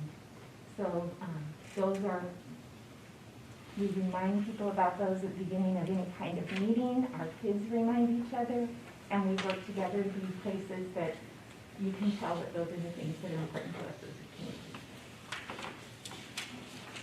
Thank you. We're going to shift gears a little bit here. So the pandemic has been challenging for educators and school districts to balance the interests of students with staff health and safety concerns. As we look toward fall, we need to plan for the next steps in return to full in-person. As a new superintendent, how will you approach this with staff and the community? Well, as I said before, voice is very important, and every stakeholder group, parents, the greater community that doesn't really know or understand what we're doing in school, and they'd really like to have a good idea because they might have to vote on a levy or something again sometime. The students and the staff, each of those people or groups of people have to be consulted, and their voice has to be reported and heard. It doesn't mean that everybody's going to get their way, because that is really impossible, especially in this situation. But it is really important. In our current situation, leading up to Monday, which is our final return of the groups of kids in hybrid, where we bring back high school on Monday in North Mason. We've engaged the teachers and the other bargaining units in discussion throughout the process. So yes, we draft MOUs each step along the way, but we've been talking to them. When we closed the last year, when the governor closed us, we had talked to the bargaining units before we made our announcement that then coincided with the governor's closure, so it didn't really matter that we made the announcement. But they knew what was coming, and they were part of helping figure out what was going to happen. In North Mason, because we are focused on meeting the needs of the whole child, everything that we do, we ask ourselves as a leadership group, as a teachers union, as any bargaining unit, are the decisions we're making the ones that we need to make to support the whole child in our schools? And we keep that as part of those discussions with everything that we do. It centers the conversation, and it helps us sometimes step away from some of the emotions that are, very real. It's very scary, and everybody's responding to this right now and to COVID and the pandemic differently. We were very fortunate because we have a partnership with Peninsula Community Health, and they have centered, through our partnership, a student health center on our high school campus. So we were able very early in the process to set up a weekly shot clinic at the North Mason High School campus for the community. And because of that, we were able to get most of our staff vaccinated much earlier than normal. We didn't really break any rules. I want to be really clear that we got the staff who fit the categories first, and then because the clinic was right there on the days that people didn't show up, we could get the rest of our teachers in. And so that helps so much, and I think that's going to be a really huge boon to all of our districts as we go into the fall, is the fact that people who want to have the vaccine will have had the opportunity to be vaccinated before the next school year starts, and in many cases in the next few weeks. And that will make the conversations very different. But I think it's very important that going forward, you have to have multiple plans. That's what we did last spring and summer. We had a plan in place for if we were going to open hybrid, if we were going to open just like the old normal, or if we were going to open completely remote, so that we weren't jumping around and trying to figure out what to do at the last minute, because we knew all of that by July 15th. So I think that's really important, that you plan ahead and you plan for multiple contingencies. A good friend of mine is Greg Lynch at the ESD, and he's, as you know, a retired military officer. And right now, we're really doing battle planning, and we have to look at it that way. And in a battle, you don't just plan for things to go one way. And as we're dealing with COVID, we can't just plan for things to go one way. So we have to keep everybody involved in the conversation. We have to let people know as things change, what's changing, try to get them involved again. Everybody doesn't get a vote, leadership is gonna have to make decisions, but we have to make sure that everybody is heard and their concerns are part of the decision-making process.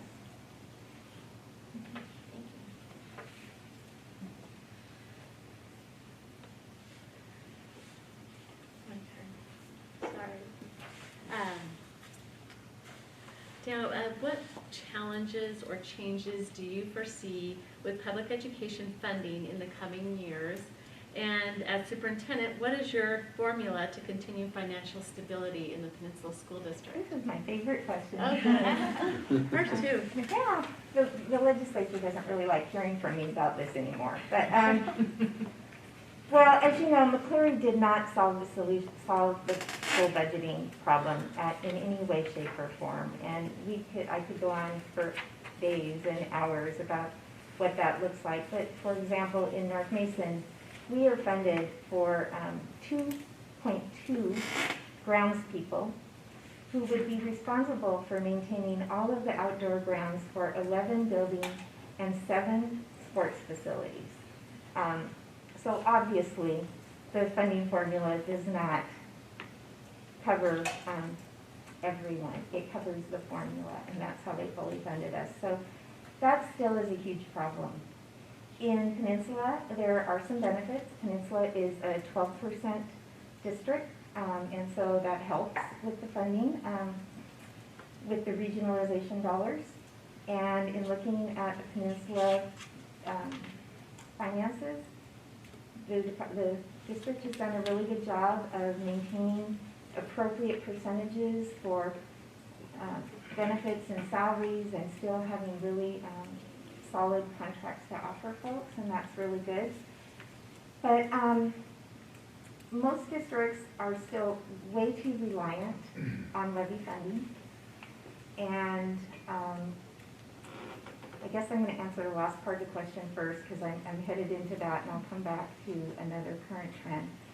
Most too reluctant on levy funding, and you know, that hit home for me in my recent district last year, having to run a levy and having the pandemic hit in a district that people aren't always really fond of giving the government any money. We weren't successful, but we were really successful at the end of the year because what we did is my team worked really hard. We took the necessary cuts. We had the really hard conversations. We built a budget for this year that made North Mason have the best ending fund balance and the strongest budget that has been in place in memory. And it was tough. They were hard conversations. But we built a budget that made it so that any levies going forward really are enrichment, and that we are using the funds available from state and federal dollars to cover all of our basic needs for all of our kids and still keep our focus on improving things for every student in the school district, for making sure every student gets what they need to be successful, and we are meeting the needs of the whole child. So that's, I guess my formula would be try to get as close as you can to making your district financial plan such that the levy really is for enrichment. That helps us be safe, that helps us be fiscally conservative and able to plan in the long range. Now, something that's really exciting right now for all of us is the Biden dollars that just were approved, and we're all waiting with anxious breath to see what exactly is going to roll out with that. I looked at the dollars for my current district and for Peninsula in the chart that came out yesterday, and that is it's a very significant boon to the budget that will support helping kids with the learning loss recovery and many of the things that we need going forward. It is a one-time deal, so it's not something that we can rely on, but it is a really good I don't want to call it a bucket of money to use to be able to start some things that are really important. For example, adding counseling and social worker support for kids in the schools. That's going to be so important right now. That would be really powerful in the middle and high school and even in the elementary schools to beef those things up for kids as we're moving into next year, into the fall. So I think overall, just to say it one more time, my approach to the budget is to be as conservative as possible, to use state funds to fund what we absolutely need, and to build a plan that really does allow us to use those extra dollars for the things that we want or that the community wants and that we define as being important to us as a district. That helps us have the conversation with the community when we ask them to help fund those things. So. Thank you. How do you engage your staff, students, and community to share one common vision? What's your roadmap to foster such focused teamwork? Well, communicate early, communicate often, communicate in every modality that you have. Currently, I do kind of bi-weekly videos that go out on Facebook. I like some of them better than others. Some days I don't look very good when I record those. But we do forums for parents, right now for parents, for staff, for students, so they can talk directly to me and to leadership about any concerns, questions, or we can share new things that are happening and what we think is going forward. For example, we're going to be engaging seniors in the next week to do some planning for graduation so that everybody gets involved and not just the kids in the leadership class, and really spread that out. But and you also have to be in the community. So I'm a member of Kiwanis, and I'm a member of Rotary, and I sit on the board for the North Mason Chamber, and I sit on the board for the Mason County United Way, and I attend a lot of other community groups as a regular invitee. And that's a good place to meet new people and get them invited in to be part of things. We set up community advisory committees that are advisories to me so that I can get a lot of different voices into the decision-making process before I bring something to the board. And I can include my advisory committee members in making a presentation to the board about things that we're looking at. We also have board advisory committees on a little bit, different way. It's a different kind of decision-making process. So, and then for us, we are a community with a very high and growing high percentage of EL learners, and they are growing. The number is growing rapidly. And most of our families, at least one of the parents doesn't speak either English or Spanish, but speak Conjuntal, which is an indigenous language from Guatemala, and it's not written. So we have to make efforts to go out and speak with our community members and at church and at different places so that all of our community has a voice in the schools. And so that's what we do. Thank you. So we have a very active and engaged community here in Peninsula School District. And you touched on this a little bit, so my question was to share your approach to communicating and engaging with board, staff, families, and community. Maybe you could just elaborate on, you talked about the Facebook message you've done, but maybe just other kinds of communication that you do with the board or whatnot. Well, and schools are the future of our community, and as such, they are the heart of the community. So the more we can count community in schools, and not just for the traditional stuff, not just for music night or something, but really be in school and be a part of school. One of the things I'm really proud of my high school leadership staff that they have done, of course we aren't doing it this right now, but they were doing, and will do again, is they put out an invitation to the community to come in once a month, and with the principal and assistant principals, when we do leadership learning walks through the classrooms to look at what's going on, to make some comments, to see how instruction is going, and we they teach those community members that went to Penn, anybody's always welcome, a little bit about what they should be looking for. And then they get to walk through and do walkthroughs just like our teachers do and just like our administrators do. And they get to find out what it feels like to be looking for good instruction. And they get to be engaged in those conversations. I think that's a really powerful tool that we're using and we're supposed to be using again soon. So that would be one example of different ways that we invite the community part of school.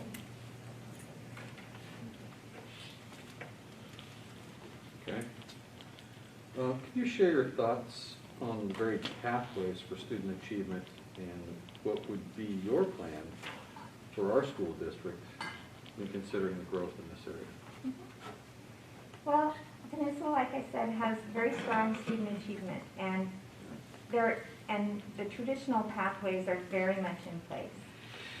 The state has made some changes in expanding the pathways through CTE and other testing opportunities for kids to get to graduation and beyond.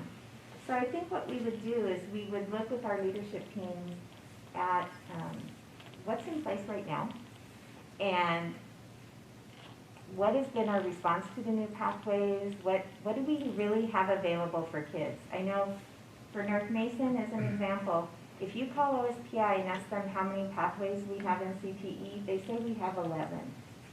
We actually have 5. We would like to have 11. You have more than 11, and that's wonderful, but we don't actually have 5 pathways. And part of the reason is because of the way that the district is set up. So we have a lot of kids that take advantage of going to Running Start. We have an average, out of a senior class of 180, we have about 85 FTE who go to Running Start, which is pretty significant. Yeah. And so it's frustrating for our teaching staff sometimes. It's really difficult for the school to build the schedule and to plan for having all of those pathways available to kids in the building, because many of the kids who are going to go to 4-year right away are finishing up by getting their AA at OC. Many of the kids who are really engaged in computer science and engineering are taking those classes at OC, and so then we can't fill a class at the high school. So I think one of the things you have to do is you have to take a look at the pathways, you have to take a look at what are kids actually engaging in and where are the pluses, where are the minuses, where are the classes full, where are they kind of shaky, and then you have to look ahead. Because you have to remember that this generation of graduates are going to have not 6 job changes, but 6 career changes or more in their lifetime. So we have to make sure that they graduate with the ability to learn new things and new ways of working and new ways of thinking and being for the rest of their lives, that they graduate with the tools to make them flexible enough to do those things. And the pathways, and that we have a variety of pathways. So kids should be able to be successful, you know, in our region.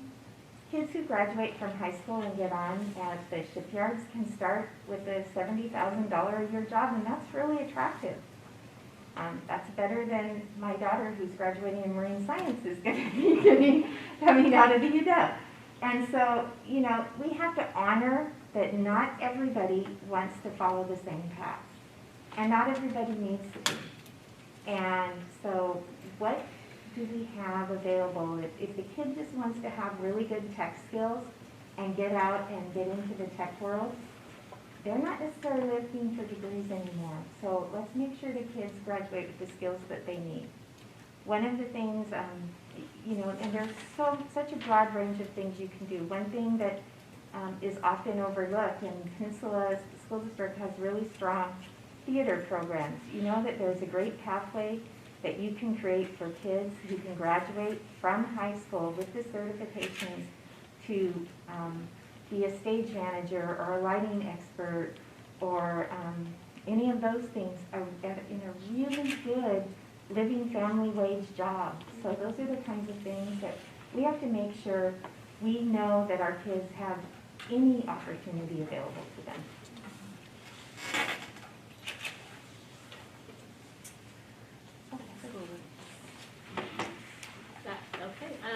Equity and inclusion is a national focus in education. How would you identify and address equity and inclusion awareness and advocacy in the Peninsula School District? So I already told you my definition. Yeah.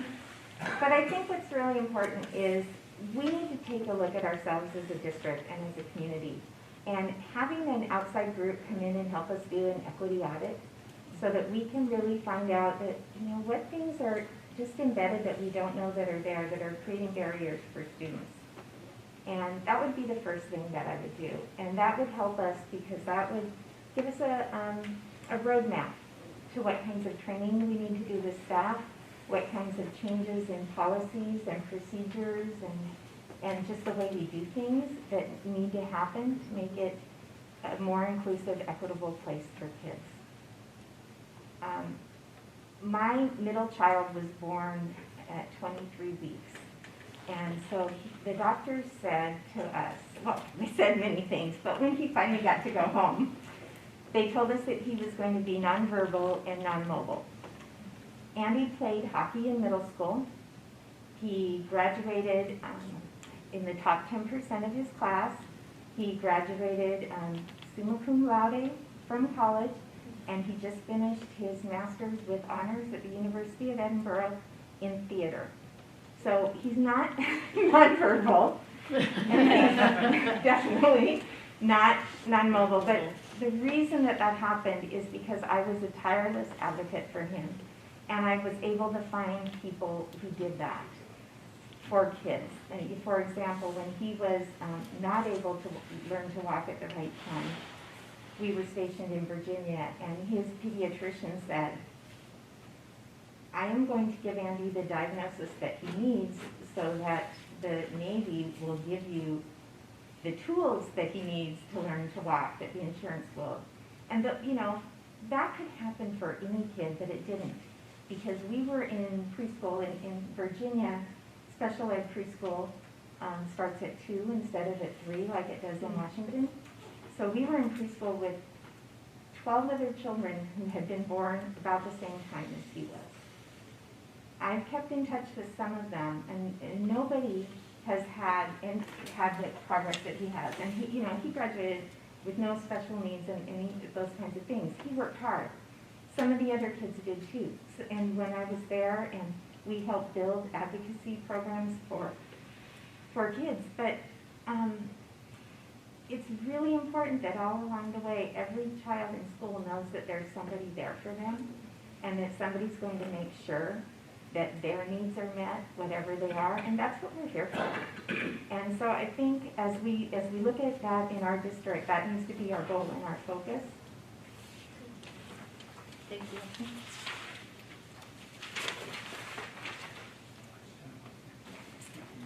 So 5 years from now, when I ask a parent to describe their child's academic experience in our Peninsula schools under your leadership, how will they answer? Well, I would hope that the parent would say that they got to pursue a variety of their own interests while they were in school in Peninsula, that they got to experiment with different areas of learning or different career strands that they might want to pursue when they left school, that they left school with the skills to learn continually throughout their life, and with a kind of an idea of where they might be going, because it's okay to change your mind a lot. Personally, I had 13 majors in college, so it's really okay. But I think the most important thing would be if they got what they needed to be successful, whatever it was, and if every parent felt that way, whether their child had very severe special needs, whether they were a second language learner, whether they were part of gifted and talented program, or a college-headed athlete. But if everybody got what they needed, that I would feel successful.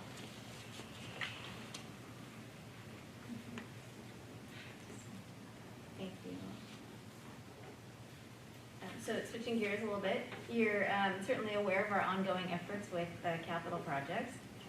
So we still have major work ahead of us.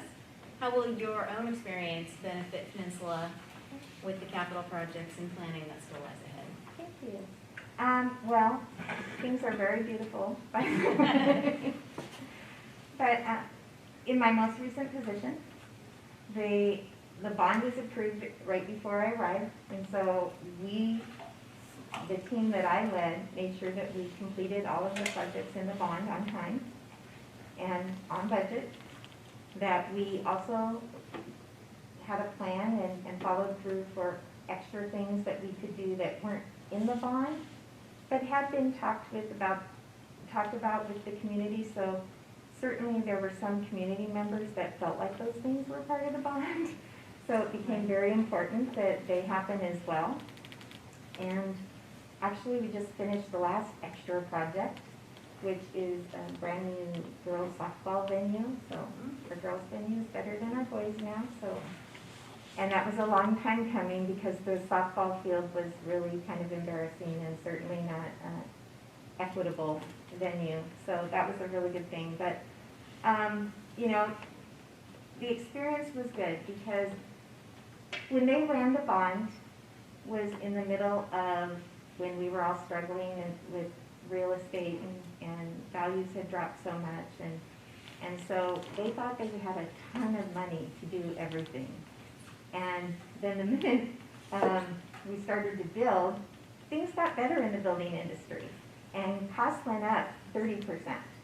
So we were really proud that we completed all of the projects that we said we were going to do the way that we said we were going to do them with those increased costs. It took getting creative a little bit.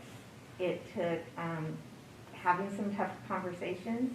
One of the projects that was kind of promised, or at least people thought they were promised, I haven't seen anything written down anywhere telling anybody they were getting it, but the community, you know, you have those conversations and sometimes you think something comes out of it. So members of the community were sure we were going to have a brand new football stadium. And the cost of the football stadium between when we started the project and when we got around to being able to build it went from about 1.7 million to 7.9. So we took a look at that and we took a look at our existing stadium and we got a federal RCO grant in conjunction with the county, which helped us put in a new field, recreation, I forget CO, but anyway, or not federal, state RCO grant. So that helped us put in the field and it's available throughout for the community to use. And then we used other dollars to build a new home seating on what had been the visitor side, a big covered seating. So we were able to meet and new locker rooms and concession stands and all of those things. And so we were able to meet all of the pieces that people had been promised in a different way because it was really important to us that we do that. But the bond did not have enough dollars in it to do the additional projects. You know, if costs had stayed the way they were, probably would have been, but things changed. So we were really proud of that. It was really hard work, but I think what was key was consistently working with our district lead and our contractors and keeping well informed of where we were in the process and making sure that nothing was happening that we're not aware of at the district level and that we're keeping our thumb on our expectations and what needs to happen and how expenses should go and just really being involved in that process. We did use an outside consultant to help us with that, which was really good because I was new to building projects like this and really was able to be deeply educated and learn so much about that. So I would be really excited about helping finish the projects in Peninsula. Can I ask a quick question? Dan, sorry. Were you there when the bond passed, or you came in after to It passed execute? before I got there. Okay, I got there June after it passed that spring. Thanks, Jen. Okay, Dana, last question. Is there anything else you would like us to consider or anything you'd like to ask of us? Well, actually, I was thinking, Natalie asked what I would want a parent to say, about the district 5 years from now, and I guess I would wonder what the members of the board would say about that. Go first. How would you want a parent to describe?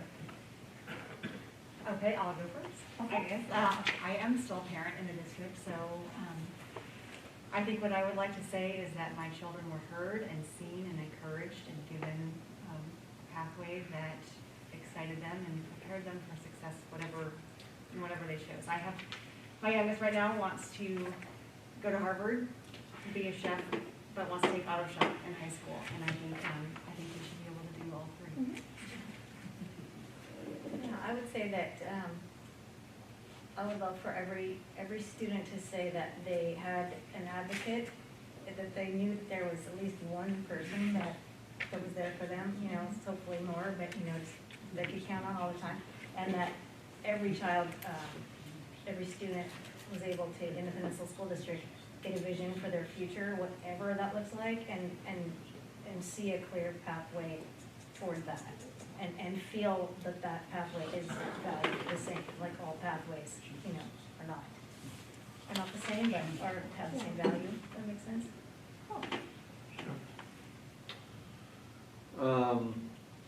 In 5 years from now, I would hope that every kid would say that they felt they were heard, that they had opportunities to do anything they wanted to do, whether it was auto shop, wood shop, metal shop, drafting, or advanced classes.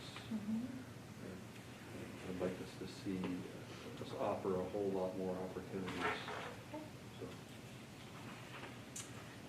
One of the things I learned through the questioning today was, because I helped write a lot of these questions, I would have changed the question to versus academic experience to learning experience. I think that's really important, as it came out in the discussions today. I liked what you said about really preparing kids for skills that in the future, and to be flexible, and to tools so that they can learn and be adaptive. And I think that's really important. So providing kids opportunities to kind of explore all that stuff here before they have to go out and go whichever direction they choose, and be ready to pivot if they would like 13 times in college. Yeah. I wanted more information on I'm a little that. ADD. Okay. So yeah, and I also have kids still in the district, and I'll go back to words that I just want them to feel self-worth and love. And I think you need to get that in your school community as well as community at large. So. When I came to the school board 8 years ago, the board at that time was pretty much, especially a couple, were solely focused on every single student needed to get a STEM degree and get a 4-year degree and go out in the world and be STEM. Obviously, there's people with STEM degrees working at McDonald's because they're just saturated like lawyers. When I came to the school board, I tried to shift some of the conversation around everyone needing a 4-year STEM degree to there needs to be multiple pathways for students. I went into the military, right, I was in the Navy 28 years, and my brother went into the Navy straight out of high school, and my sister has a PhD, but I went in the Navy. And for me, that was perfect because I was not ready to go to college. I wasn't even ready to be in high school. But I went in the Navy taught me how to grow up and be responsible and stuff like that. So I learned I was a diver, so I learned how to do underwater welding. I was an electrician by trade in the Navy, so I learned how to work with my hands and do wiring and underwater welding and all that. So for me, that was something that was perfect for me. And I got my degree over the course of 28 years through Chapman University or Southern New England, so you're familiar with those. My brother did 4 years and got trained in ACNR, air conditioning refrigeration, and now 30 years later, he's a building engineer, but he learned all those skills in the military, not in a four-year college. He does not have a four-year degree, and he's doing facility management.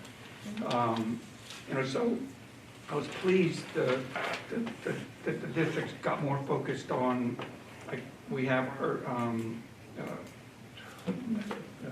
senior moment here, just say, you know, our trades, you know, when we added the trades, you know, to Peninsula High School.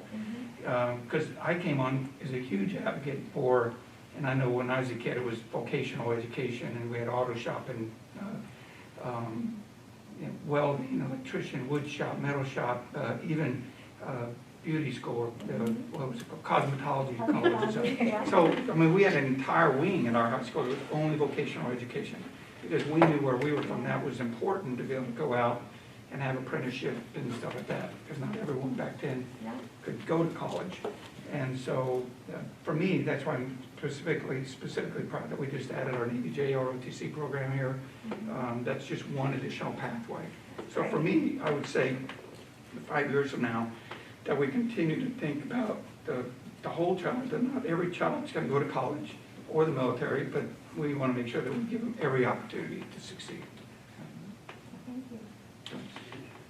Thank you so much. I really appreciate it and enjoyed the opportunity to speak with you today. Thank you.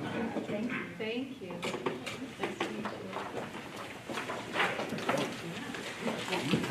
Nice to meet you. Yeah, there we go.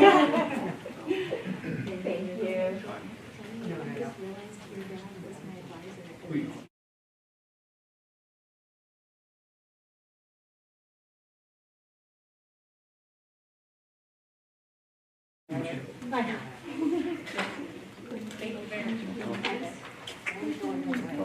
Yeah, good, good. Hey.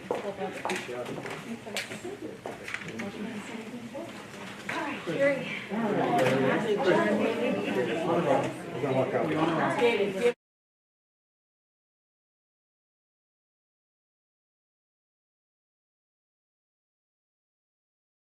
The school will clear the room, and the school board will go into executive session as we deliberate to narrow our candidate list to our top three. We get 30 minutes. What? What?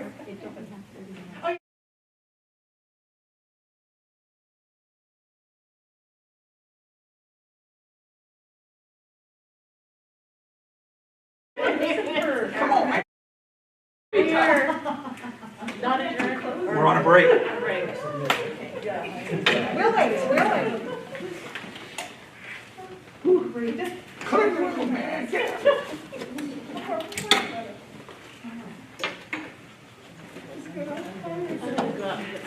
This is sort of a unique, it's not a traditional board meeting. I want to break. No, you're right. I was like, I don't want to get in trouble. You know what? He's gonna take it. That way? I'm serious. This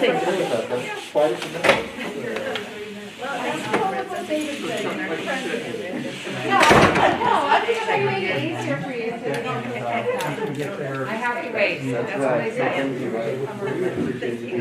Thanks for being here. I was very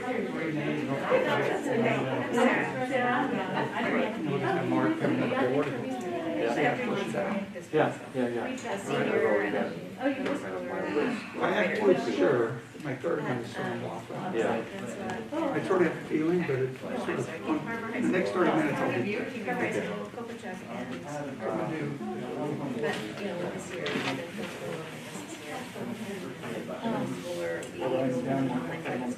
at the beginning of the year, it was still trying to make it happen.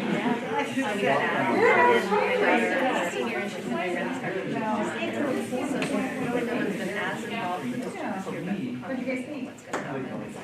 We're obviously my son was going into management.